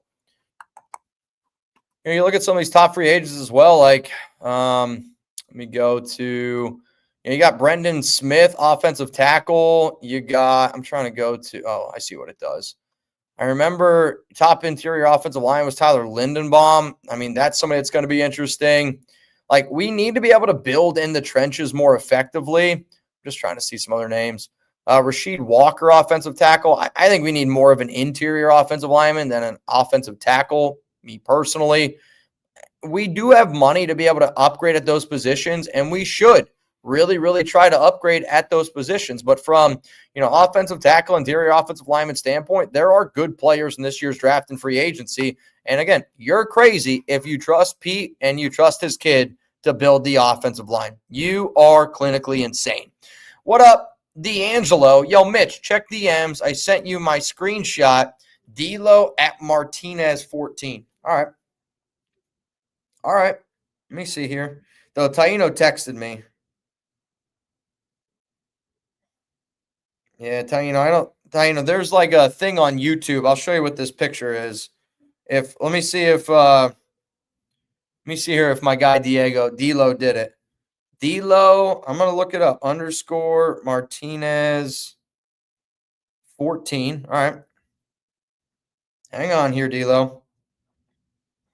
All right, so D'Lo, see, this is what it looks like. So I don't know how you get to it exactly. Shout out to D'Lo. Top 2% of my viewers watch 250 videos. I mean, to be in the top 2% of my viewers, that's right up there with Husker Raider and Ryan Campbell. I mean, that stuff is that's craziness to me. Yeah, honestly, D'Lo, if you tag me on that, I think if you tag me on that, I'd love to be able to share it. I think I will get all of the tags that I get because now that I've messaged you. But if anybody here watching the show wants me to share it on my IG, if you're in that top percentage, even if you're not in that top percentage, give me your IG. I'll find you. I'll be able to like it. And because you've already messaged to me, when you do add it to your story, I'll be able to see it. Just tag me at MitchellRens365. But D'Angelo, bro, that's again it's a humbling thing, right? I do this show to put roof over my head, put food on my table. And, again, I hate when people are like, Mitch does it for the money. I do my job to do my job, yes, for money. But I think a lot of times people forget we started at 0 subs, right? I wasn't getting paid when we were at 0 subs. We weren't. I mean, we made money, but it was not enough money to be able to live off of. And I don't know how many of y'all remember my first car. Can anybody remember my first car that I used to drive when I worked here? I mean, that thing had 165,000 miles on it. I mean, I didn't make enough money to go get my car fixed. I actually, the first time when I lived down here, I had to try to fix my own car. And I don't know if anybody here is a car guy, but it's essentially the thing that puts gas into your motor. And I literally looked up on a YouTube video how to like replace it because gas was like shooting on my windshield. And again, like I'm very proud of how far this channel has come and how far we've come. But when I see people watching that many videos, again, dude, it is unbelievably humbling. It's unbelievably humbling. I was top 0.1% with 300 plus videos of Raiders Report watched in 2025. I'm guessing you're the man in this picture, and your wife would probably not want you to admit that. It sounds like you should find some better things to do. No, dude, thank you, man. You know, again, like, thank you. I think a lot of times when people meet me in person, they expect me to be this like super crazy effing dude. And I like to believe in myself that I bring a lot of energy when I do these shows, but also at the exact same time, I think anybody that's ever met me is like, yeah, he's actually way more laid back than what we thought. But 300 plus videos, that's disgusting. Find something better to do. Watch porn or something. I don't know. I mean, I just got one from Card Drummer J. Post that shit on your IG. 500 plus videos. Top 0.1%. 500. I mean, like, that's, again, go watch porn, you know, like do anything else. No, that's super humbling, dude. That's unbelievable. I'll make you guys a deal for anybody that's watching this show right now. If whoever is the person that has watched the absolute most of my videos and can prove it by tagging me on Instagram at MitchellRens365, I'll give some follow backs today. Now, again, I don't typically do that, and you can get mad at me all you want, but the reason why I stopped doing follow backs because I remember there was one time I gave a guy a follow back, and then I saw the stuff he was posting, and I didn't want people to think that I agreed with some of the stuff he was posting. So I will double check what you post. I will be very honest with you there. But right now, Card Drummer J, you're in first place on that one. Let's go to if any coach cannot coach tackling, the basics of all basics in football. Enough said. We have lost games specifically because of tackling. Goodbye, Pete. And I'm not going to, again, I don't think that anybody disagrees with what your statement here is, Pete, or sorry, that's a slap in the face, Nav. But like at the same time, you're right. Like a 74-year-old head coach that has had this much coaching experience with the coaches that we've brought in that have, again, this much coaching experience, when you're not able to do the simple ABCs, how can you expect me to want you to do the 1, 2, 3s? And the tackling issues for the Raiders, it's bad on defense, it's bad on special teams, but even like, simple offensive line footwork, like simple blocking techniques that, again, I'm not an X's and O's guy, but I was joking because we got a guy here, he covers the Seahawks for us, and he was a former offensive lineman. And I told him, I was like, what I want you to do is I want you to go watch that Raiders-Browns tape, and I just want you to giggle at how bad that offensive line tape is, because not only is it poor talent, it's just really poorly coached offensive line play. And there's just so many clearly glaring issues with this team, and the coaching is no doubt one of them. Curtis Bishop, you're next up here. Been watching every day since 2019. Thanks for everything that you do. Curtis, you're a real one. Again, that's a name that I recognize every time. If it was you as GM, would you build to win next year with Mendoza or 2027 with Carr? I would try to build with Mendoza, and that's only because you don't know if you're going to be able to get Carr. Like in my mind, we're going to be 2-15. We're going to have an opportunity to get Mendoza if he's there, and I would say Mendoza or more. I really do like CJ Carr. I want to be clear on that.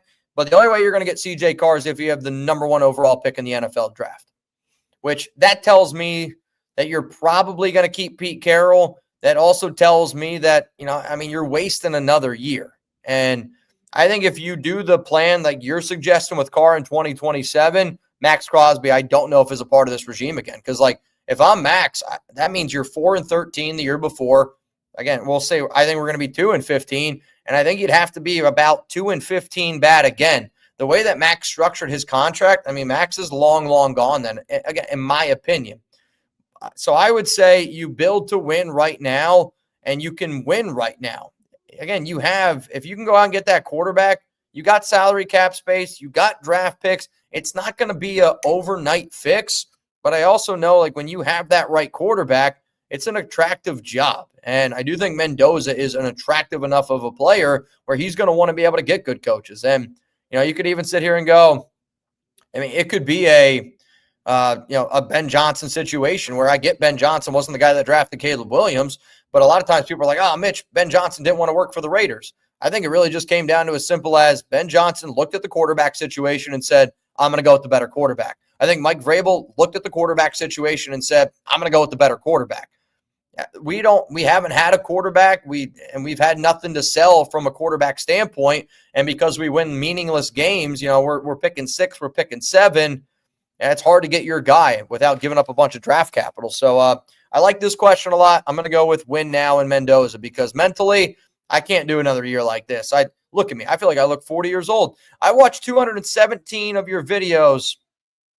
Again, man, like Mando, I'm just going to be honest with you. Like, with all due respect, I'm going to get this off the screen. Please do not mention his name on this show. That's somebody that I felt like I've done a lot for, and he's done nothing but, treated me like Geno Smith. So I would say that guy you mentioned and Geno Smith are right up there with the two people that I can't stand the most. And, I'll say it like this. If you want to be in my inner circle, you can't mention that guy's name because that guy spit in my face more times than I can count, and I will never, ever trust him ever again. Let's go to Raider Nation. The irony of you saying to go watch Corn is hilarious. Oh, aggressive Master Raider. See, this is the one thing that I hate about the names. Like, I don't know why YouTube ever did it. And quite frankly, like, it's probably one of my biggest pet peeves that YouTube has done this year where, like, they've changed the names and they've done the ats because, again, I know you guys by your name. I don't know them by the at symbols. But, watch Corn the long way. Is that what you're saying? I don't know. I'm aggressive. I don't know why YouTube is doing the name shit. I drove for work. By the way, I watch a lot of Raiders Report. Believe me, again, like, aggressive Master Raider, I know that. Like, again, I know that. It's the name. It's the name that totally throws me off. But again, whoever did all the changes on YouTube, you should lose your job because you clearly have never worked a day on YouTube. And I wish there was something that I could do to, like, make it switch back to the way it was. Unfortunately, though, I am not able to do that. I'm unable to do that. Let's go to Canada, 50-year rabid fan. Please mark Fire Pete. Yeah, I hear you.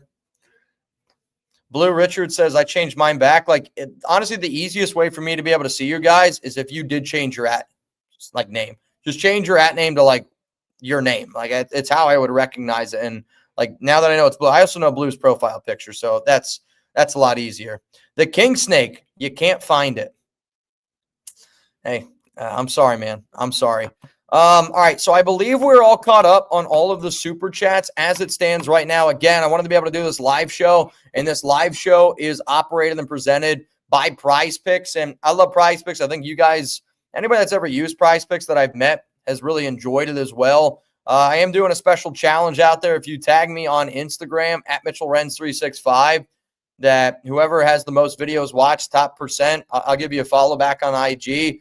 But Prize Picks, the thing that I love about them is, again, they give you something to root for. And whether you want to watch a football game, a basketball game, a hockey game, college football right now, you just pick more or less. It's really simple to do on at least 2-player stats. And if you get your picks right, you can cash in. Prize Picks is only app that offers stacks. So if you want to pick the same player, like to me, I root for Brock Bowers. I root for Ashton Jeanty. I like doing stacks on those guys. I root against Geno Smith because I think he's a POS. So I'll take a stack on, the less on that. But you can also follow people directly. Like, you can follow me directly on Prize Picks. So whatever lineup I put in, you can actually see what it is. Join millions of users today and sign up for America's #1 fantasy sports app out there. Download the PrizePicks app today. Use code CLNS to be able to get $50 in lineups after you play your first $5 lineup. That's code CLNS. You'll get $50 in lineups after you play your first $5 lineup. PrizePicks, it's good to be right. So I just dropped for y'all a link down there in the comments. If you want to get started, you can do it. Also, Michigan has dismissed special teams coach J.B. Brown. He'd been Michigan special teams coach the past 2 seasons and has been at the school for 5 total years. I wonder what James is going to do. He's probably not going to love that all too much, which, again, I don't blame him. Lot of things. I still can't believe Geno Smith today said that he's got a bright future ahead of him. Oh, unbelievable. Good for you, Geno. Good for you. Got a few more supers, and once all the supers are done, I am going to hop on out of here again to the 754 people here in the building. Hopefully you guys like these new videos that I'm doing. Hopefully you appreciate this different style of content that I'm trying to make here. Because, again, at the end of the day, I want to be able to get you guys more content. It's that's what this thing's about, and I hope that you guys do truly know that. So C1 coming in here, I believe we have what? What's the number? I'm looking. 368 likes. I think that's pretty damn good. 368 likes. I don't know why it says that. Hang on. I don't know why. I don't think that that's right, though. I see something on my end that I feel like I got to be able to switch here before I say another word. So hang on just a second here. I'm probably going to be bothering some of y'all. I apologize. It's telling me something that I don't like that I see, so I just got to be able to fix something. Why does it say that? Hang on.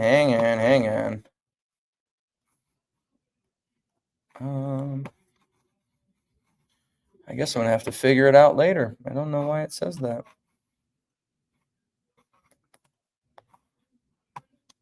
Yep, I'm going to have to figure that one out later. I don't know why it did that. All right, I'll keep it moving here. Though, let me just send a quick message. Actually, do you know how to? Nah. Is there anybody out there? It says this. So if you look at this here, it says that's off. That needs to be on. Oh. I mean, Who should I get? Just maybe ask somebody if they can go like in the back end of Raiders and change it. Just ask somebody out there. I'm trying to figure it out here while I'm live. It's just I can't do it. All right, let's go to see. This guy's Jeff, but used to be Jeff, and now you're going to be Maloma. Thanks for taking my input, even though I'm a Seahawks guy. But I'm trying to cheer up my cousin and try and look for some positives. So I'm gearing up. Yeah, I think at the end of the day, man, like the fact that you're watching the show and not even a fan of the Raiders, it probably makes it actually easier for you to be able to do that. And you're trying to cheer up your cousin. I think that's a really cool thing to do. And there is also like a part of me, like I like watching players that no longer play for the Raiders anymore. And, there's certain guys that I root for. There's certain guys that I do not root for. Again, I've had my own personal experiences with guys, and you have to do something to me for me to not root for you elsewhere. And there's definitely been guys that have done it. But I think you're taking the higher road here. And I hope like to me, if I was you, I would love the fact of where Seattle is at and what the Raiders look like with Pete and with Geno, because that means your organization made the correct move. Your organization moved on from them when it was time to move on from them. And that's, I think that's an important thing. Let's go to Lamont. I see. What's up, Lamont? Oh, that's the wrong button. Why Mendoza? He's not better than Sellers. Are we sure? I think it's going to come down to the offense you want to run, but I do think Mendoza is better than Sellers. And I just think Mendoza has got it up here more than Sellers. I think he's a quicker processor. I think that Mendoza's overall just a better, more accurate quarterback. Now, if you told me, like, how can Sellers be better than Mendoza, I would say, like, earlier in the show, I was saying you got to come up with a plan, right? And if you wanted to hire a guy like Mike McDaniel, so if you were to hire a guy like Mike McDaniel, and let's say that first-round pick, you want to take an offensive lineman, you build the offensive lineman, you get that ground game going with Ashton Jeanty. then you could probably take Sellers. Again, I don't know if he's going to be a first-round pick. He's super athletic, but he's still just a little bit too raw for me as a quarterback, where like I made the argument earlier, like I don't know if I would rather take Sellers. Maybe I'd rather take Jalen Milroe, give up a 4th or a 5th round pick, and kind of go with this more run style of an offense. And, very similar to what the Philadelphia Eagles have done, where Jalen Hurts is limited from a talent standpoint as a quarterback. Now, Jalen's got it up here, and I do think Sellers has it up here. Now, I'm not saying that I don't think he has it up here. It's just I think Mendoza is just, again, quicker processor, more accurate with the football, better NFL-style pro quarterback for the type of offense that I'm hoping that the Raiders run going forward. But to me, Sellers is a guy where you could probably take him a little bit later in the back end of round 1. Maybe you take him in round 2. Maybe he falls even further than that. But if you want to play an FU style of football and you're able to do that with JPJ, Michael Mayer, Brock Bowers, and have a more run-heavy offense, I don't think that that's the worst idea. Some people are like, who's that guy? His name's Arnold. He's one of our new guys here at Chat Sports. I can see you. There's a few times, you've popped in. Really? Yep. It's again, you're like down here in this little corner. No worries. Yeah, Arnold's here to make Chat Sports and the Raiders Report prettier. He's going to design a whole bunch of stuff, and I think over the next year or so, again, it's all about elevating. And I know people, whether you want to believe me or not, we don't keep any Venmos. We don't keep any super chats. We always invest it back into the company. I think anybody that's seen Chat Sports grow from 4 people now to over 50 people, I hope you believe me, because that money's got to go somewhere. And I promise you this, it's going to get more people to create jobs. And there's nothing I'm more proud of on this planet than be able to say, shit, man, I feel like I've been able to help create over 50 jobs. And in today's day and age, I think that's a huge win. But again, I could keep the money, but I'd rather have other people try to create their dreams as well. Let's go to Skin Black. Skin Black, shout out to you, man. Appreciate the donation. I see photos by Francie. Thank you for the donation. If there's a question that you got associated with it, please let me know. Please let me know. All right, we're good there. Also, thank you for helping me there. RMD, what's up, Mitch? What's up, RMD? I've been watching for a while. I used to be Raider Roger. I've been watching since somebody hurt their hand trying to break that mug in the parking lot. So that person, I actually believe, was Harry, who runs our Bears show. He also has his own program called Four Verts. So I'm trying to think. I think what ended up happening was he had to do a boot, and he had to slam the boot, if my memory serves me correct. And when he slammed the boot broke, and the glass shattered, and it sliced his finger. That's got to be, 4 or 5 years ago, because that's right when we moved in here, and we were allowed to do it because that was during around COVID time, and that was really the only people here. So we were like, F it, let's let it ride, let's do it. Does that timeline seem to be right? Because I believe it was our Chiefs guy at the time. He was doing some Chiefs content, and because I want to say it's because the Raiders beat him, he had to do something with the boot, and he had to slam the boot because he had to crush the Chiefs boot. Is that right? That's crazy, dude. That's a long time. When you guys bring up stuff like that, not that I forget it. I am a very forgetful person. My wife would tell me that every single day of the week. But when you guys bring stuff up, I do think I'm pretty good at being able to hop into that time machine and be like, yeah, I remember that. But I'd have to go ask Harry. I don't know if he's out there right now, but I'm pretty sure that's what it was. That's wild. M. Reezy, CNA. Oh, can the Raiders afford to wait for Julian Sayin? Can they afford to wait? No. Should they afford to wait? Also a no. Again, to me, I think Julian Sayin is a good quarterback. He's not somebody you wait on, though. Look at how much talent Ohio State has. Honest to God, look at how much talent Ohio State has. I was actually talking today to some of the guys because I was kind of hoping that Penn State would be interested in hiring Brian Hartline, who's the wide receivers coach at Ohio State, just because of all the talent that organization has been able to bring in to that room. And Brian Hartline has worked with a lot of really, really good wide receivers. He ended up taking the job at USF, and I don't know what the hell Penn State's going to do, but I'm going on a tangent here. Julian Sayin to me is a lot like a Will Howard, and there's no discredit to Will Howard, but there's certain quarterbacks that organizations would wait on. And I think CJ Carr is actually somebody that there will be organizations that wait on. That ain't saying. And again, he's a good quarterback. He's a good quarterback, but he ain't somebody I'm going to wait on. I'll tell you that right now. Oh, shit. What is this? Malomo! Bang! I think that's the first bang I ever did on this freaking thing. Mitch, my name is Jeff. Can I get a bang just for the hell of it? Jeff, you're actually I'm looking right now, and Jeff, I'll tell you this, because one of the things that I'm going to have this month for anybody that's banged, essentially, like if you bang one time on this show, I'm going to put you as Malomo, a.k.a. Jeff. I'll make you a deal. Now, obviously, if you want it, you got it. If you win it, you got it. If you bang in the month of December, you're going to be entered in for a chance to win a signed Raiders Report helmet.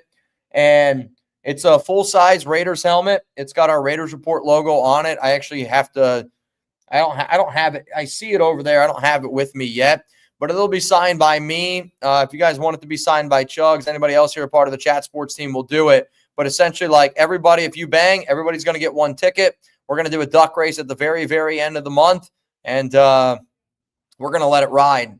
Also, though, one thing that I would love to be able to do, and I got to ask my bosses if I'm able to do it, there is a big-time Raiders Report banger on this program who asked me if we could get a Chuck show. Chuck is my dog, and I haven't had Chuck in the studio since I literally held Chuck for like 45 minutes straight. But Chuck's birthday is New Year's Eve. So I want to be able to see if I can get a Chuck show, and I'll probably have to make a deal around it. It's just me being honest with all of y'all. And I would love to be able to get a Chuck show in the future. So we'll see. But you're in, and if you win, I know you're a Seahawks fan. I'll let you either keep the helmet or you can give it to your cousin. Maybe that'll cheer him up a little bit after such a shitty season. I think saying shitty is a nice way to say it. What up, Too Short? Does Pete have more leverage than Spytek with the Raiders? Right now, in terms of like what he wants to do, yes. Does he have more leverage going forward? No, it's not close. Like, again, Spytek's going to be back. Spytek and Tom Brady are like this. They're very, very close. And there is a lot of frustration. And again, the reason why I'm very confident Pete Carroll will not be back next season is because the front office is very frustrated by the way that Pete has operated this team, by the way this team is coached, and just, again, their name's on the lines as well. And I actually do think that when you look at the front office, this is actually a good front office that the Raiders have. But Spytek say if Pete gets canned, Spytek stays. And that's a good thing. Again, like Spytek is a smart football mind. And people can believe me if they want. People can believe me if they don't. I do have John Spytek's number. I'll be honest, he has not gotten back to me this past month. And that's probably smart that the GM doesn't get back to a guy that's saying a lot of the things that I say. But I've also helped out John, off the field with some things. And I've helped him and, him be able to accomplish things that I don't think that he thought was possible. And I know people as well that are very tied into a lot of places out there in Las Vegas. But the team that I was told that John Spytek was going to create is not even close to the team that's on the field. And the more and more reports that come out, the more and more things that I see, I think it's just so clearly that Pete was doing a lot of the things, calling a lot of the shots, and that's going to be a big reason why he's no longer a part of this organization next season. And John's going to be able to call the shots. John's going to be able to do it. And I don't know if Jamin Davis back to the practice squad. So they released him yesterday from the practice squad, only to bring him back today on the practice squad. The Raiders, ladies and gentlemen. It's the Raiders. I'm sorry. I don't really get that move. Why release him just to bring him back? Does that make any sense? They released him from the practice squad yesterday just to bring him back. That just seems like a waste of time. That seems like a waste of paperwork. Let's save the trees, right? Ed Robbins, been watching since the suit. Need to bring back for the draft.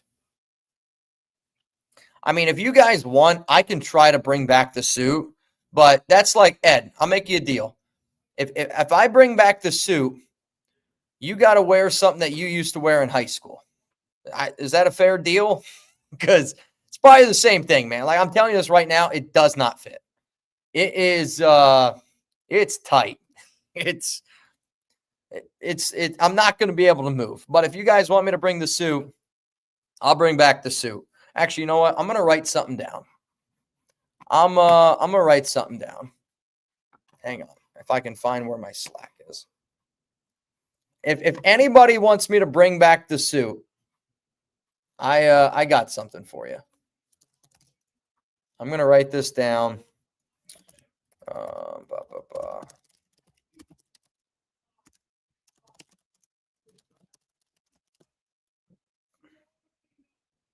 right.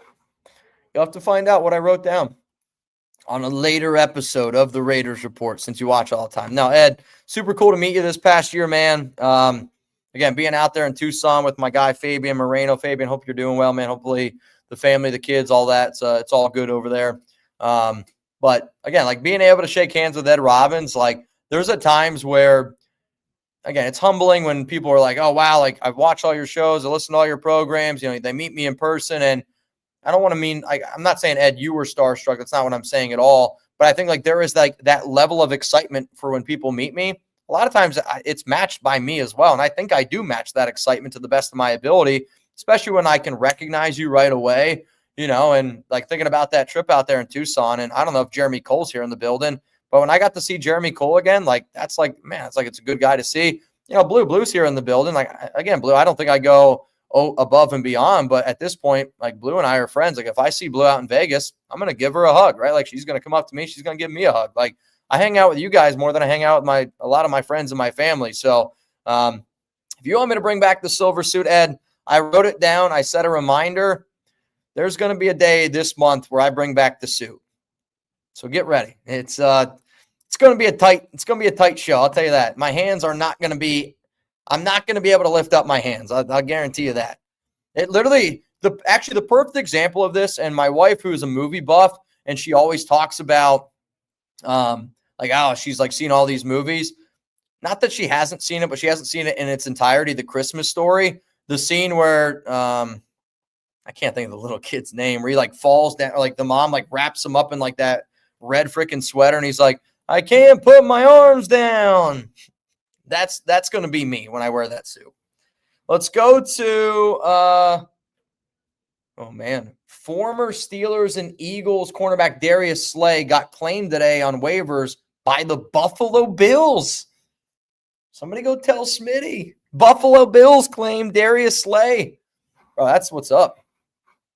I mean, that's freaking sick, dude. That's freaking sick. Curtis Bishop, found out I'm top 10 for you here on YouTube. I'd agree. Build with Mendoza, leave Pete. Also, when you got time, check DK. All right. I mean, again, if you guys are watching the show right now and you're sending me, Nabman's like, I got no idea how to find it. So you added me as a collab. I won't do the collab because, again, I can't share it, but I'll share it to my Instagram story. Bro, that's craziness, Cap. That's Cap Steve. He finally tagged me. All right, so let me look here real quick, Kurt. Let me look real quick. Again, if you guys can prove, and if anybody can explain down in the comments how to do it for Navman, please do it. DK Curdy 69. All right, I think I found you. Is there an underscore in there, Curdy? There's an underscore in your @ handle. I just want you to know that. All right, I'm in there. Hang on. All right. Okay. You didn't send me a photo. You sent me. So here's what Kurt said. Hey, Mitch, just wanted to throw my 2 cents out there for the Raiders and see if you agree. Thanks for taking time to read it, and hope you have a great day. If Pete can get behind this front office and understand that we need to keep him, probably best, though, to put Pete as CEO head coach, though. See, again, I think that at this point, you wrote this back on November 19th. I think a lot has changed since then. You just can't keep Pete Carroll at all. Pete Carroll's got to go because he has not earned the respect. And I also think that he's going to try to keep his guy Geno. And I just don't want any part of Geno Smith. Front office could also try to get someone they don't have connections with by looking by potential coaches trying to create their legacy more with a creative and aggressive play style of offense. For example, Ben Johnson. I mean, I've said it before on this show, and I agree with you. Like, I want a head coach that wants to make their legacy with the Las Vegas Raiders, right? Like, Pete Carroll doesn't need to make his legacy with the Raiders. Josh McDaniel didn't need to make his legacy with the Raiders. John Gruden didn't need to make his legacy with the Raiders. I want guys that want to make their legacy with the Raiders. Like, that's what I want. That's what I want. Jack Kenna in the building. What up, Jack? Haven't seen you in a minute. Oh, is Tupac here? Dude, I would love that. What's up, Tupac? Mitch, how did Pete get full power to begin with and Spy Tech none? I don't have the answer to that. I really don't. But I would say it's like this. Are you married, Richard? Are you married? Because, again, I love my wife to the end of the moon and back. But, not saying she's got full power. I'm not saying I got full power. But I also know if it comes down to it, she's probably going to be the one that calls the end of the day shot. And, again, it's a lot different, GM head coach relationship to a marriage. But I also think, like, that also falls on Mark Davis. And Mark has fell into the trap of he gives somebody way too much power instead of being able to figure it out. But I also think, like, it's not come down to, full power. I think good organizations allow their guys to do their job. And we got to let John Spytek, the GM, be the GM and let him do his job. I don't think smart front offices, though, allow their coaching staffs to coach the team, right? Like, they don't get too involved. It's like, let me handle XYZ, you handle 1, 2, 3. I think that John Spytek is trying to do XYZ. Pete's trying to put his hand in it a little bit. And again, like, I'm confident that that's the truth because of what happened back with Seattle and everything that happened in Seattle. But also at the same time, it's like, I want John Spytek to want his coaches to coach and to allow his coaches to coach. They are allowing him to coach, and they've just done a really, really shitty job with it. So I don't know, like, the exact dynamic of how we got to where we are today, but John has allowed his team, his guys to coach. They just have done a really, really shit job with it. Caleb, what's up, my man? Tupac from chat wants you to wear the dress. I mean, I can't believe he's back. I don't know if there's a moderator right here. Again, if he's not saying anything crazy, I want people, it's free speech. It's America. Like, if you want me to wear a dress, I'll wear a dress. But I know that you're trolling me right now. And I'll say it like this. I got no problem wearing a dress in front of anybody. I very, very comfortable in my own skin. I'll tell you that right now. Very, very comfortable guy. But I'm guessing somebody already probably blocked him, and I have no problem with that either. Because, again, if you're going to walk into a house, and again, I know this YouTube community isn't a house to everyone, but, again, if you're going to walk into my house, you're going to be an asshole. Like, just show yourself the door. We'll keep it moving. If you want a super chat, since apparently all I care about is super chats, you can send in a $100 super chat, and I'll put it up here on the screen here, Tupac. Let's go to M. Reezy. What's the pitch to a new coach? What do we have? I mean, right now we don't have a good pitch because we don't have a top 2 pick. But again, I don't think that the Raiders win another game for the rest of the season, right? And if they don't win a game for the rest of the season, they're going to be 2-15. If they're 2-15, they are guaranteed to have a top 2 pick. And watch my video that I put out tomorrow because it's going to be around that. But if you have a guaranteed top 2 pick, you have 10 picks in the NFL draft.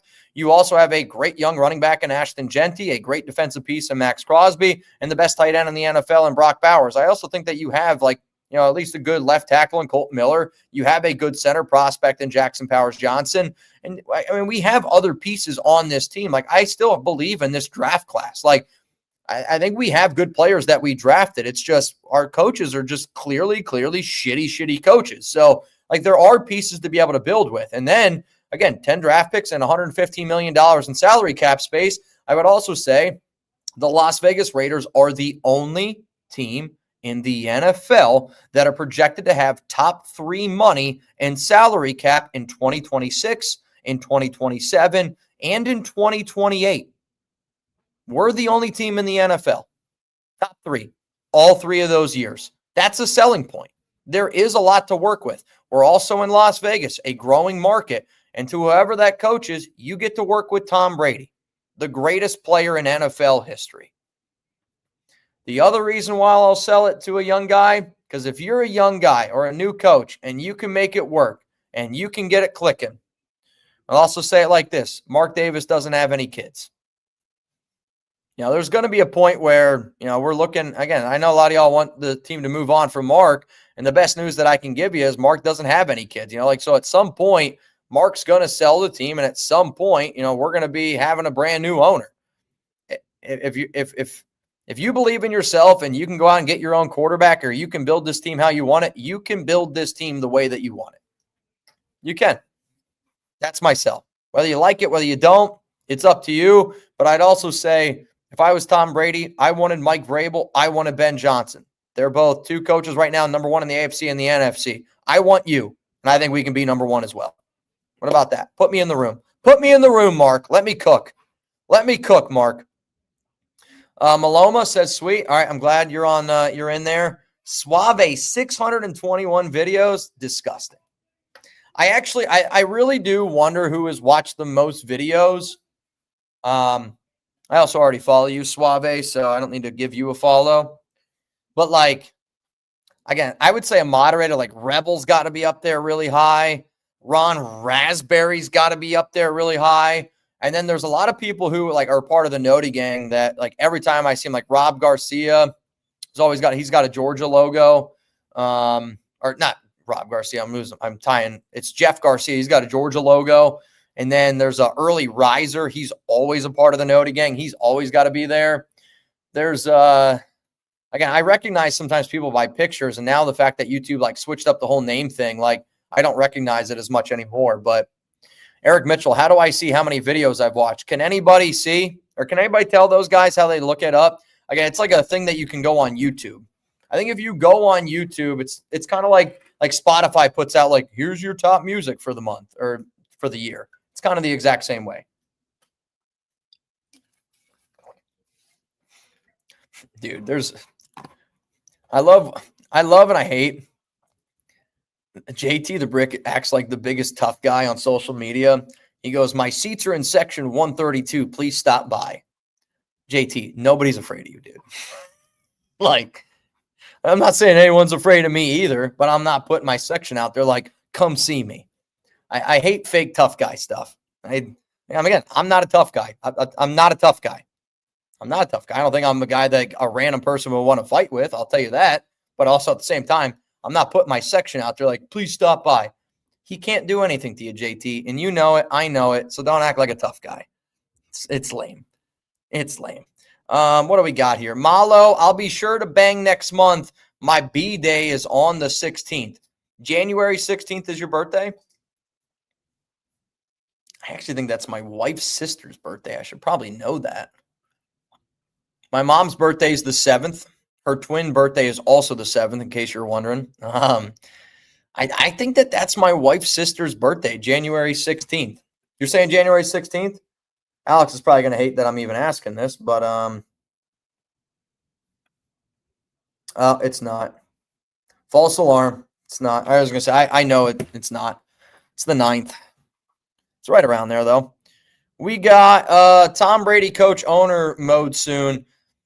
I said this the other day, I kind of want Tom Brady to be involved a little bit more. And I know he's got his job with Fox and all, but I want him to pay a little bit more attention to what the Raiders do, because I think Mark needs it. And again, anybody that's move on from Brady, get rid of Brady. Brady wanted Vrabel. Brady wanted Ben Johnson. They said no, because again, I don't think that we had the best quarterback situation. And I do feel like a lot of the moves that happen from a front office standpoint are John Spytek, Tom Brady related. And I think a lot of those moves are good moves. They come from good trees. Omar Khan, that's a great tree. Howie Roseman, it's a great tree from a front office standpoint. There are really good trees that are in there.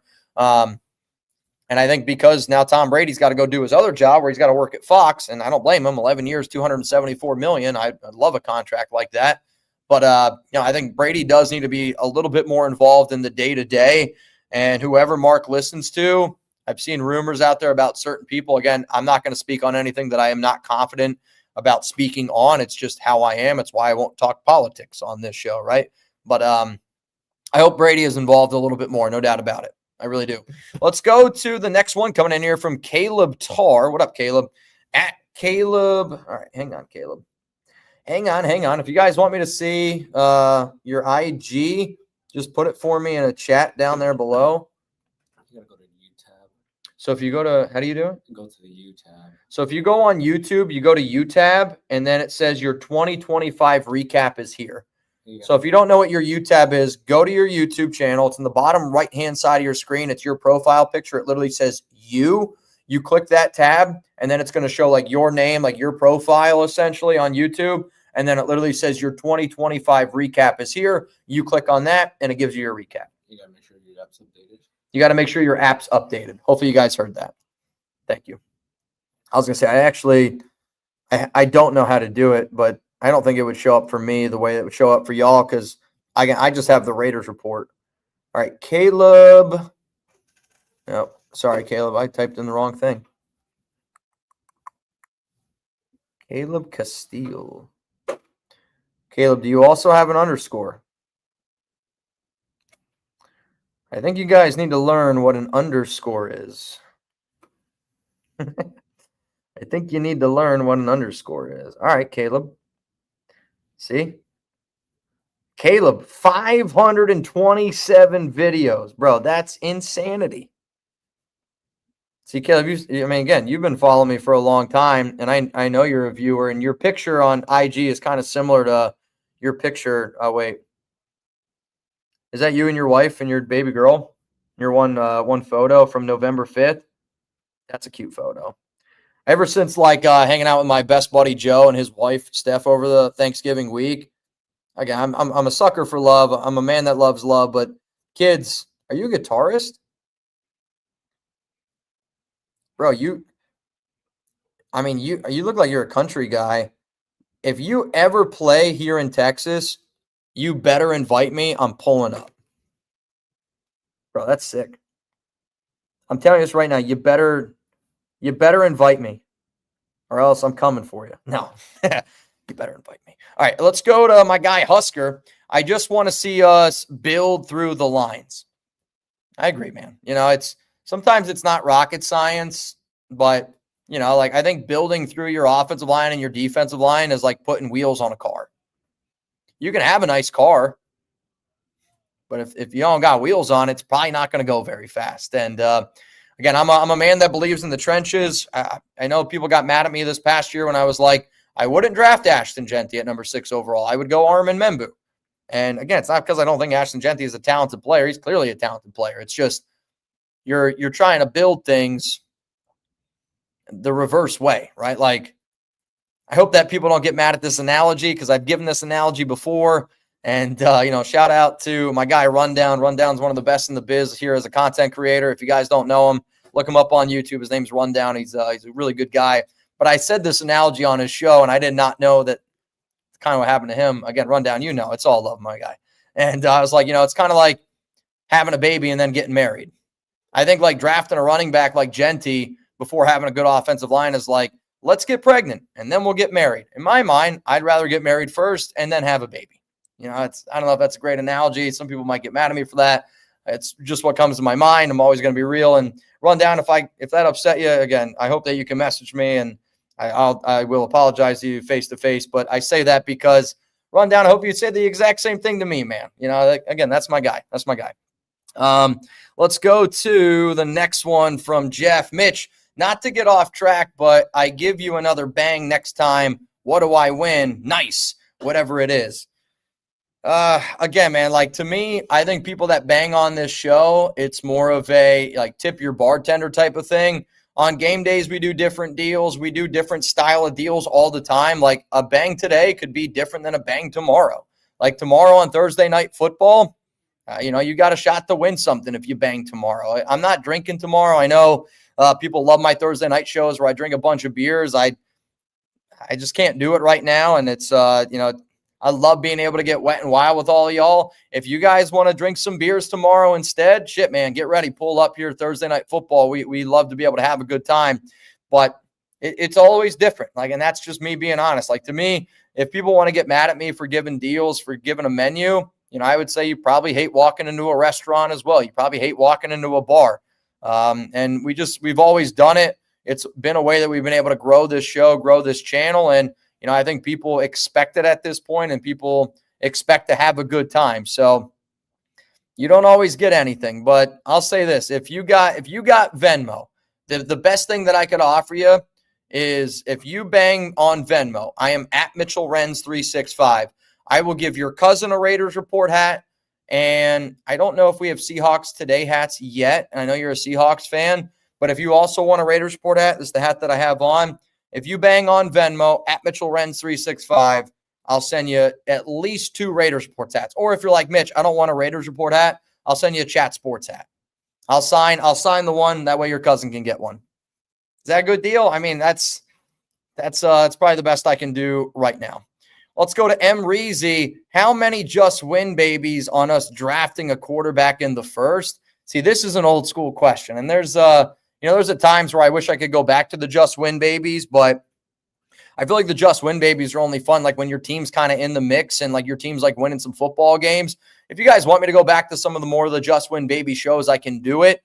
But I would say right now, as it stands, again, we're picking number 4 today. I answer the question as today. I do think we're going to have a top 2 pick overall. So I'm going to give this one 2 just win babies. I think it's a coin flip that we draft a quarterback in the first round. Because if we don't end up drafting a QB at pick number 4, at pick number 2, again, if we win a meaningless game at this point, it's like, I don't know how I feel. It's not that I want the Raiders to lose to the Broncos because it's always F the Donkeys. But at the same time, I'm like, if we win a meaningless game, it's only going to hurt us in the long run. It's the truth. And it's why it's such a difficult spot right now to be a Raider, because like I hate rooting for Geno Smith, but I also don't want to see the Broncos kick our ass. I'll give you 2 just win babies. How about that? 2 just win babies that we draft a quarterback in the first, because we can also trade back up into the first and go get one. Suavemente. Again, guys, today I just wanted to go live, and the reason why I wanted to go live for a Pete Carroll presser reaction is because I obviously called out some beat reporters on Monday, and I had a lot of beat reporters reach out to me. You guys know who you are, and again, I appreciate it. I know that not some beat reporters are allowed to reach out to me on Twitter, but there's other ways to reach out to me via my phone, via Instagram, and I appreciate the people that did. I do think it's very weak that Raiders PR encourages Raiders beat reporters to not interact with me on social media. I want to be very clear on that, because think about the people that run Raiders YouTube. Think about the people that you guys see on Raiders YouTube. They are encouraging people to not interact with me because I am, quote, too negative. I'm too negative because we're 2-10, and we've been a shit team for 23 years. So, like, again, let's hold ourselves to a standard if we're going to say commitment to excellence. And that does rub me the wrong way because, again, I think people that don't like me that work for the Raiders, it's because you're jealous because nobody gives a shit about what you got to say. And people care what I got to say. But people care about what I got to say because I also give other people opportunities to get their voice heard. It's why this show is the way that it is. We've been able to build a community. There's too many people that work for Raiders PR. There's too many people that get to go up on that Raiders YouTube channel that don't give a shit about what you guys say and constantly show you on a daily basis that they don't give a shit about what you got to say. You want respect from people, you got to show respect to other people. So the Raiders PR, I have heard some interesting things, and I've seen some interesting messages. Get ready, because you guys are next on my shit list, and I'm coming for you. I'm coming for you. Mitch, you can follow my, I don't know. Oh, bro, I'll tell you this, jokingly, Alex made a joke to me the other day because, again, we're not that we're like struggling financially. I'm not trying to be like that at all. It's not the case. It's more like, you always, like, I think as a young couple, like, want to be able to do better because the Raiders are bad. Guess what? Yeah, it does impact how much money I make. It's just the way that this business works. It would be just like, a restaurant owner during COVID. It's nothing that you can really control. It's just like, that's just the truth of it, right? And when the Raiders are bad, I don't make as much money. It's just the fact. And I want to be able to buy a home. I would love to be able to get a home someday. But Alex the other day, she was like, what if we made an OnlyFans for Raider fans? And I was like, what on earth does that look like? And she's like, I don't know. He's making OnlyFans for Raiders fans. And like, obviously, like, I'm not going to, I mean, for Tupac, I would wear that dress for him. I bet he would love it. And Alex wouldn't be wearing or doing anything crazy at all. But who knows? Maybe an OnlyFan for Raider fans is going to be something that we come up with here in the future. This is the final super chat that I see here on the program. We've been live for almost 2 hours. And again, shout out to all of y'all that have watched this show for 2 hours. I wanted to be able to give you guys my reaction on what I thought just about the whole Pete Carroll presser from start to finish. Because again, if I'm going to be critical, I got to be able to come available. And I wanted to be able to tell y'all what I thought about this latest Pete Carroll presser. I did just see we are 3 likes away from 500 likes. So if you guys could one more time hit that like button, I would definitely appreciate it. Let's go to Caleb Tarr. And again, as soon as the super chats are done, as soon as the questions are done, I probably will end up hopping out of here because I do have a few other things that I got to be able to do before I leave today. But I'm being real. If you guys want to keep the show going, it could be a $2 super chat. Keep them coming in. I love these questions. Ask me anything. Ask me anything. That's Reese, who you sang to the other day. My wife and I met you at a Raider meetup at Mexican food 2 years ago. I wore a Nnamdi Asomugha jersey. Was that in DFW? Not DFW. Was that at Amatitos? Was that at Amatitos? Because I remember that Raiders meetup because there's a Raider guy down here. He owns a Matitos, so he let me, do an event there. And then trying to think. The only other thing that I could possibly think of a Raider meetup was there was at this one place, there was that, like, it's called Hero here in Dallas, but I did that with another Raiders content creator. I'm guessing that it's got to be that place, right? It's got to be at that Matitos. Because that's got to be right about, 2 years ago. I'll be real. I don't remember the Nnamdi Asomugha jersey. I do remember there was it you and your wife were the first 2 people there? Because I know there was 2 people that were there right away. Steve L was there because I've met Steve a few times. I think that if that's to me, like, that's the Mexican food place that first pops into my mind. I think that's the place. I think it's got to be that place. Got to be. I see one coming in from the Cuban. Thank you so much for watching the show. We got Armando. What up, Armando? Watched your video on the media this morning. They don't want them to respond to you because they will draw interest towards your channel and increase your voice. Keep grinding, homie. I don't totally disagree with what you're saying. Like, I don't. And I know that, and I mean this when I say it, I would run laps around anybody that's ever been on that Raiders YouTube channel. And I know there's some Raiders greats that are on that YouTube channel. And I'm not saying what their voice, I'm not saying what they say isn't important, but what I'm simply just saying, is, like, I know the current team better than anybody on this planet. And I'm not shying away from saying it, and I'm not afraid to say it. And I also think, though, like, more importantly, like, the reason why Mark Davis should hire me is because I feel like I have a great pulse of the fan base because I am a fan at the end of the day. And I also feel like, again, not that I can rally the troops because that's not the right way to put it, but we've built a community. Like, we've built a community that's not built overnight. We've built something that takes years upon years upon years of building. And I do think that if I was a part of that Raiders organization, that fan, like, to me, what could make a Raider fan go to a game? If you told me right now that we could get a Raiders tailgate, and again, I love chat sports. I love doing the Raiders report. If it was like, all right, like, let's go do a watch party at Allegiant Stadium, Raiders report style at a game, and everybody gets some beers. Like, shit, dude, let's freaking do it. Like, I think it would be so much fun to be able to do stuff like that. I think fans would enjoy it. I would enjoy it. Again, if you need me to MC an event, Mark, there's not a better guy, I think, on the planet that would be able to do it. And I'll tell you this, I'd get way more guys to show up than JT the Brick could ever imagine. And again, JT, if that rubs you the wrong way, I think numbers are numbers, facts are facts, and it's just the truth. Like, again, I reached out, and I'm at this point, I don't give a flip. Like, I reached out and I told JT I could help him. And JT reached out to me asking for help on YouTube. And I gave him some pointers. I said, all I ask in return is for me to be able to join that show. And he's left me on red ever since. So, like, to me, I helped you. You didn't help me. Why would I be feeling great about you? It's like, takes two to tango. And I think anybody that has followed my journey here on YouTube, I have helped a ton of content creators get their name out there. I have helped a ton of people. I've joined a bunch of shows, and I feel like I've done that because I am a part of Raider Nation. Like, again, I was not born a Raiders fan, but you don't got to be born something to be part of a family, right? Like, I think it's the most idiotic claim out there. And I'm a Raider fan now, and if that bothers you, buckle up because you're not getting rid of me, man. You're not getting rid of me. But, you're right, though, dude. Armando, and I appreciate this message a lot. And I also think, though, like, sometimes you just got to get a fire underneath your butt. I will say this. If me working for that organization meant that I couldn't say 100% what I wanted to do, I wouldn't want to do it. I wouldn't want to do it.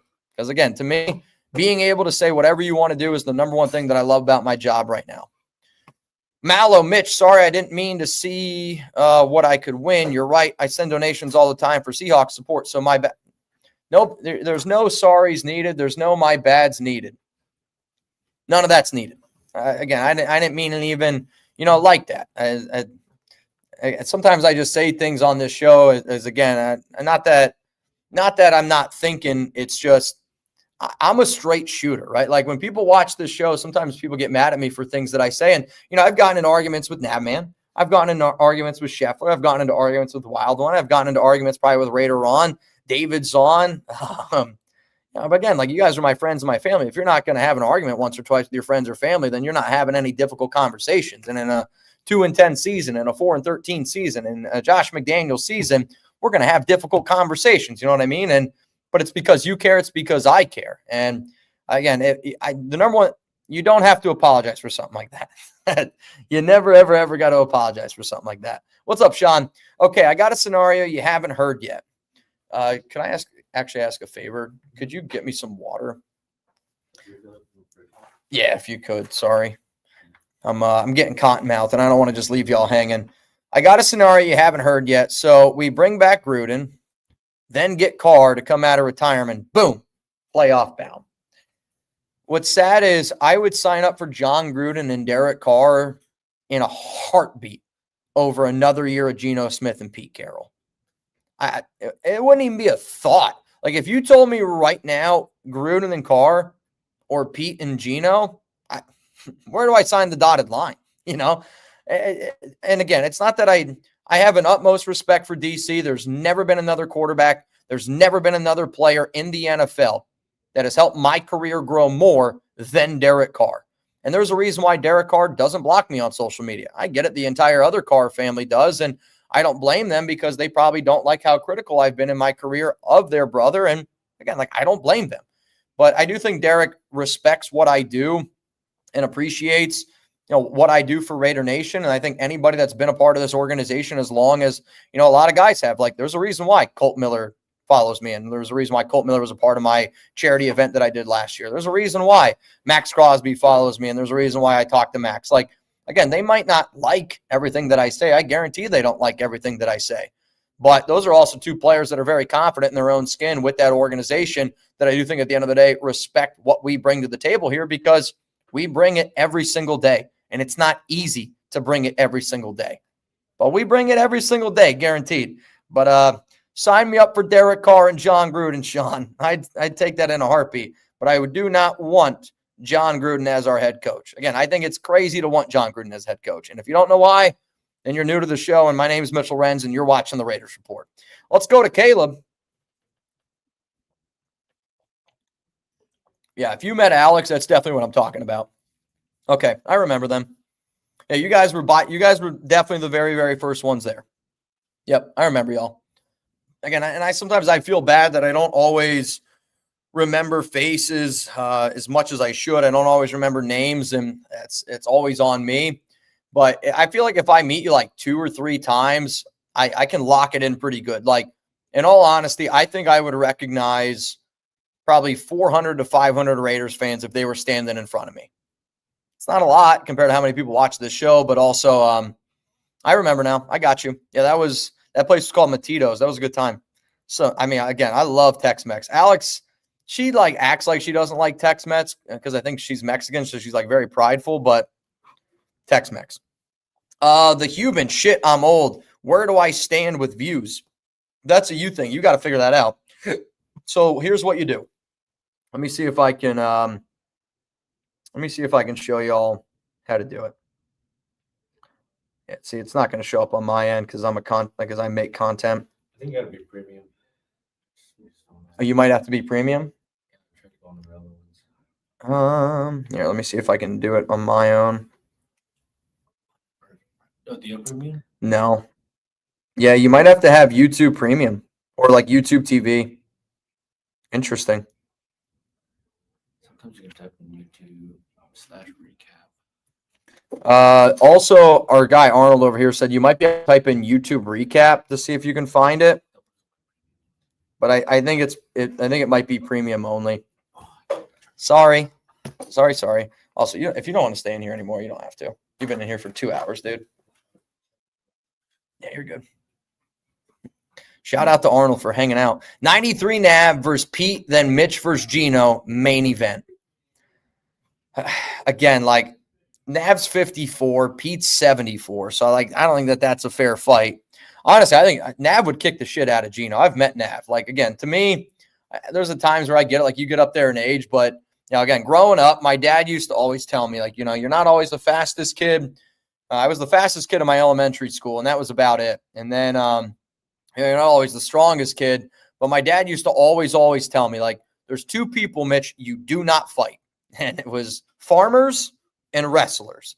And I think as a grown man, the other person you're going to add to that list is, I think, anybody that has served in the military. Because, again, it's like you just get training that normal people don't get. It's practice that normal people don't get, right? Like growing up, I used to wrestle from time to time. Again, I wasn't like on my high school wrestling team, but like in central Pennsylvania, you wrestle growing up. It's like kids sometimes, like I played a little bit of soccer growing up, but again, where I live, like you grew up wrestling. And again, I'm not trying to act like a tough guy. I'm far from it, but I think anybody here that is trained at something just a little bit, when you're more trained than the next person, I'm probably going to put my money on the guy that's a little bit more trained and a little bit more skilled. So Navman, I'll tell you this, I would much rather have Navman fight Geno and Navman get into a ring than me. Because I've met Navman. It's a scrappy SOB, which I'm sure surprises nobody here. Hell, I thought Navman was going to get into a scrap at that Raiders event back in North Carolina. I won't go into the details, but Navman's ready to go. I'll tell you that right there. That's the guy you don't want to mess with. Geno eats Snickers upside down. Holy shit. That's graphic right there, man. That's a graphic image right there.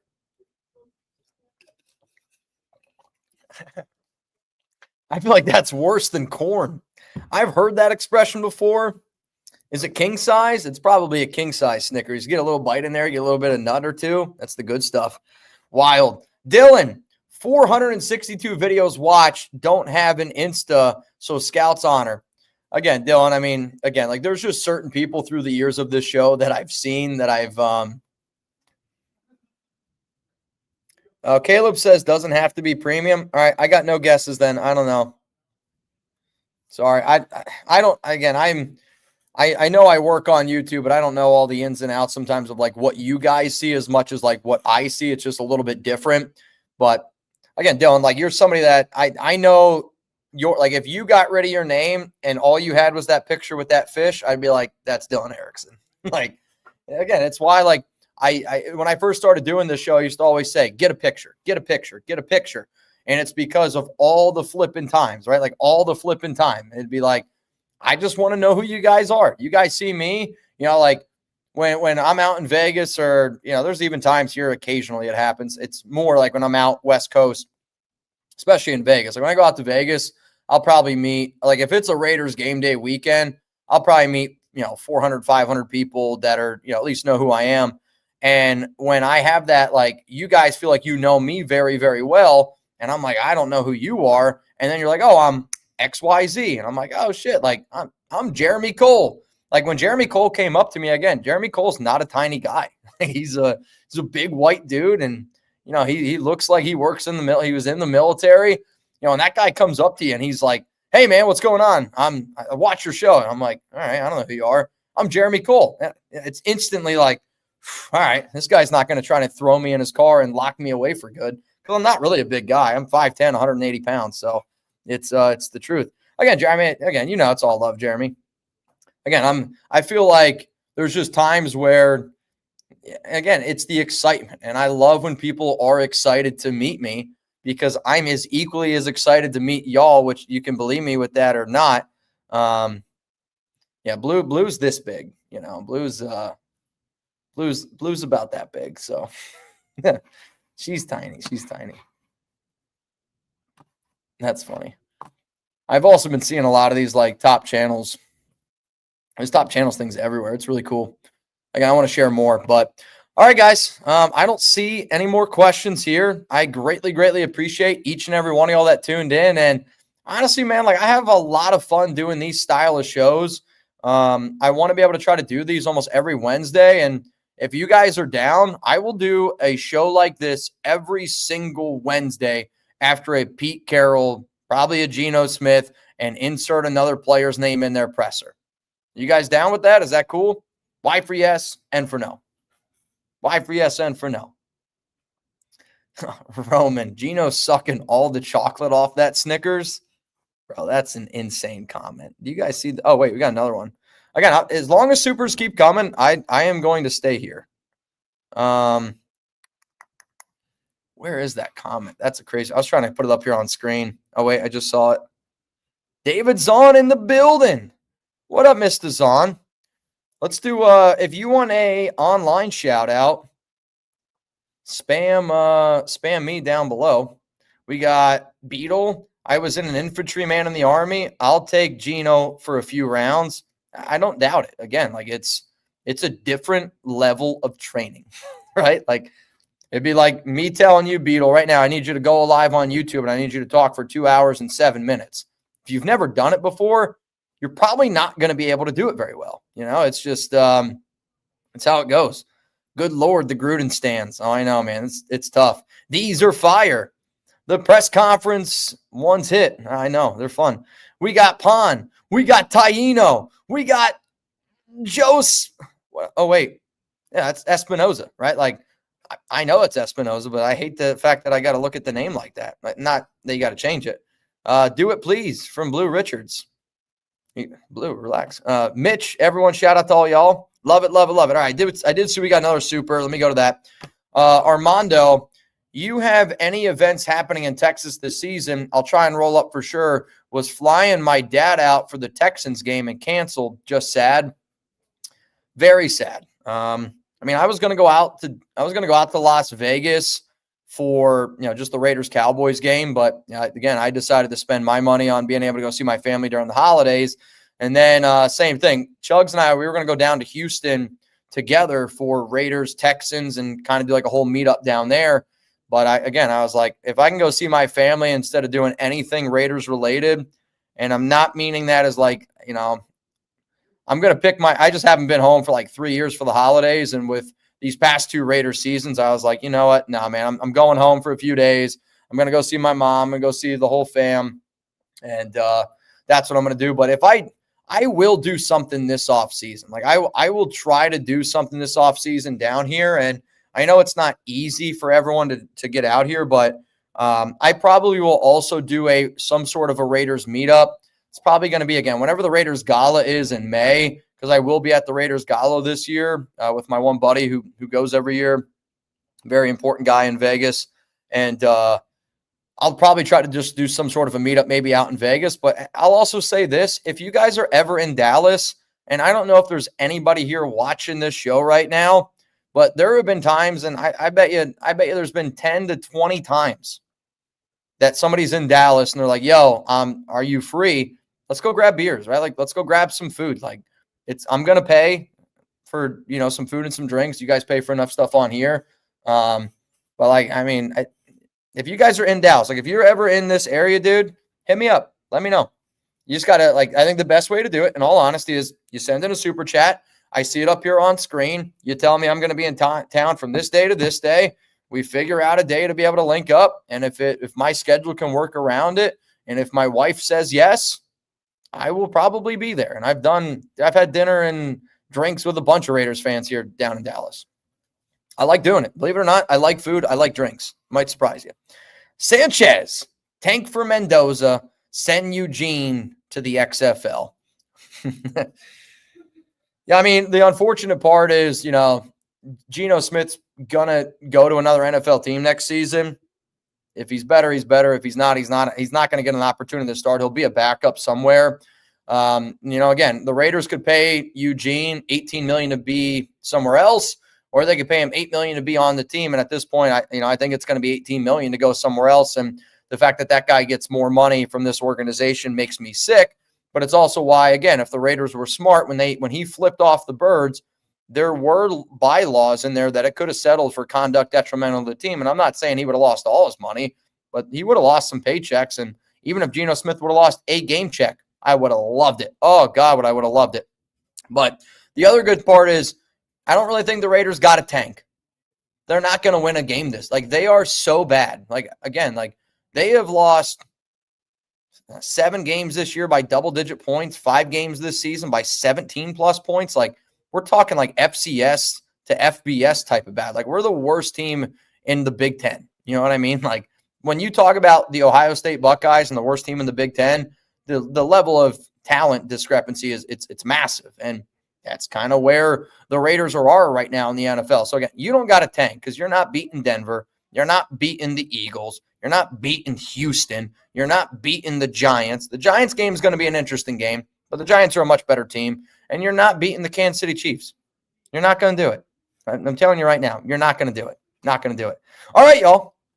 I'm heading on out of here. I will be live tomorrow. Zon, it's all good. Oh, man, Yoda Jenkins in the building. Yoda Jenkins, Weldinator. I got some special stuff for all the MVPs, for all the months, for all the you guys have been wilding out this entire season. Got some really cool stuff, I think, in the works for you guys. But the next time, Zon, you're going to call me? All right. Zon's going to call me. What, now or after the show? How about this? When I get off the show, I'll just give you a ring because it's probably your bedtime. It's 4:37 my time. That's 5:37 your time. Yeah, that's bedtime for you. You're ready to go to bed. All right, I got you. I'll give you a call. I'll call you. You don't got to call me. I'll call you. Just what? Your cell phone? Is that cool? Or you want me to call you IG, FaceTime? Either one, you pick. Either one, you pick. Oh, got a few more. Hang on. We got, what are our top 3 quarterback options in the draft? Oh, man. Again, to me, it's Mendoza 1. It's Moore number 2. I think, again, the hard part about figuring out who the other quarterback is if we hire a Mike McDaniel OC and we want to go more run heavy, I'd probably say Lenore Sellers over Ty Simpson. If we want to go more of a pass style, I'd probably say Ty Simpson over Lenore Sellers. Again, I'm not really sold on Carson Beck. I don't think he's a great leader of men. John Mateer is a very hard one for me to wrap my mind around because of how good he was in the beginning of the season. Then he got hurt, and he just hasn't been the same ever since. I think luckily, though, we're going to be in that top 2, so we're only going to have to worry about 2. And that's how I feel. But right now, I would say there's a clear top 2. Dante Moore, number 2 for me. Fernando Mendoza is number 1 for me. And then Ty Simpson and Lenore Sellers. It just depends on the style of offense. But if there's anybody else that you guys want me to go check out, please, fire it away at me. Genocide Smith couldn't make the practice squad for a high school team after this season. He ruined my birthday on November 17th. Man, I'm not going to lie. November 17th is a tough day for me, too. It's the day that my grandfather passed away.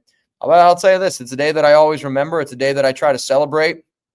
And if you ever see me on this show on November 17th, always remember that I'm going to need to be cheered up on that day. That's probably one of the toughest days on my calendar.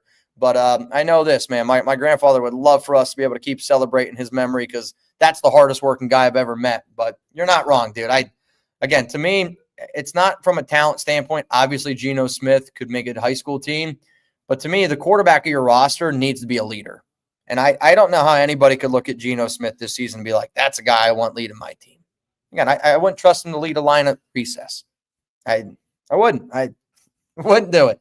And if anybody thinks I wouldn't say it to Geno's face, Geno, I hope that there's a day I get to say it to your face. I really, really do.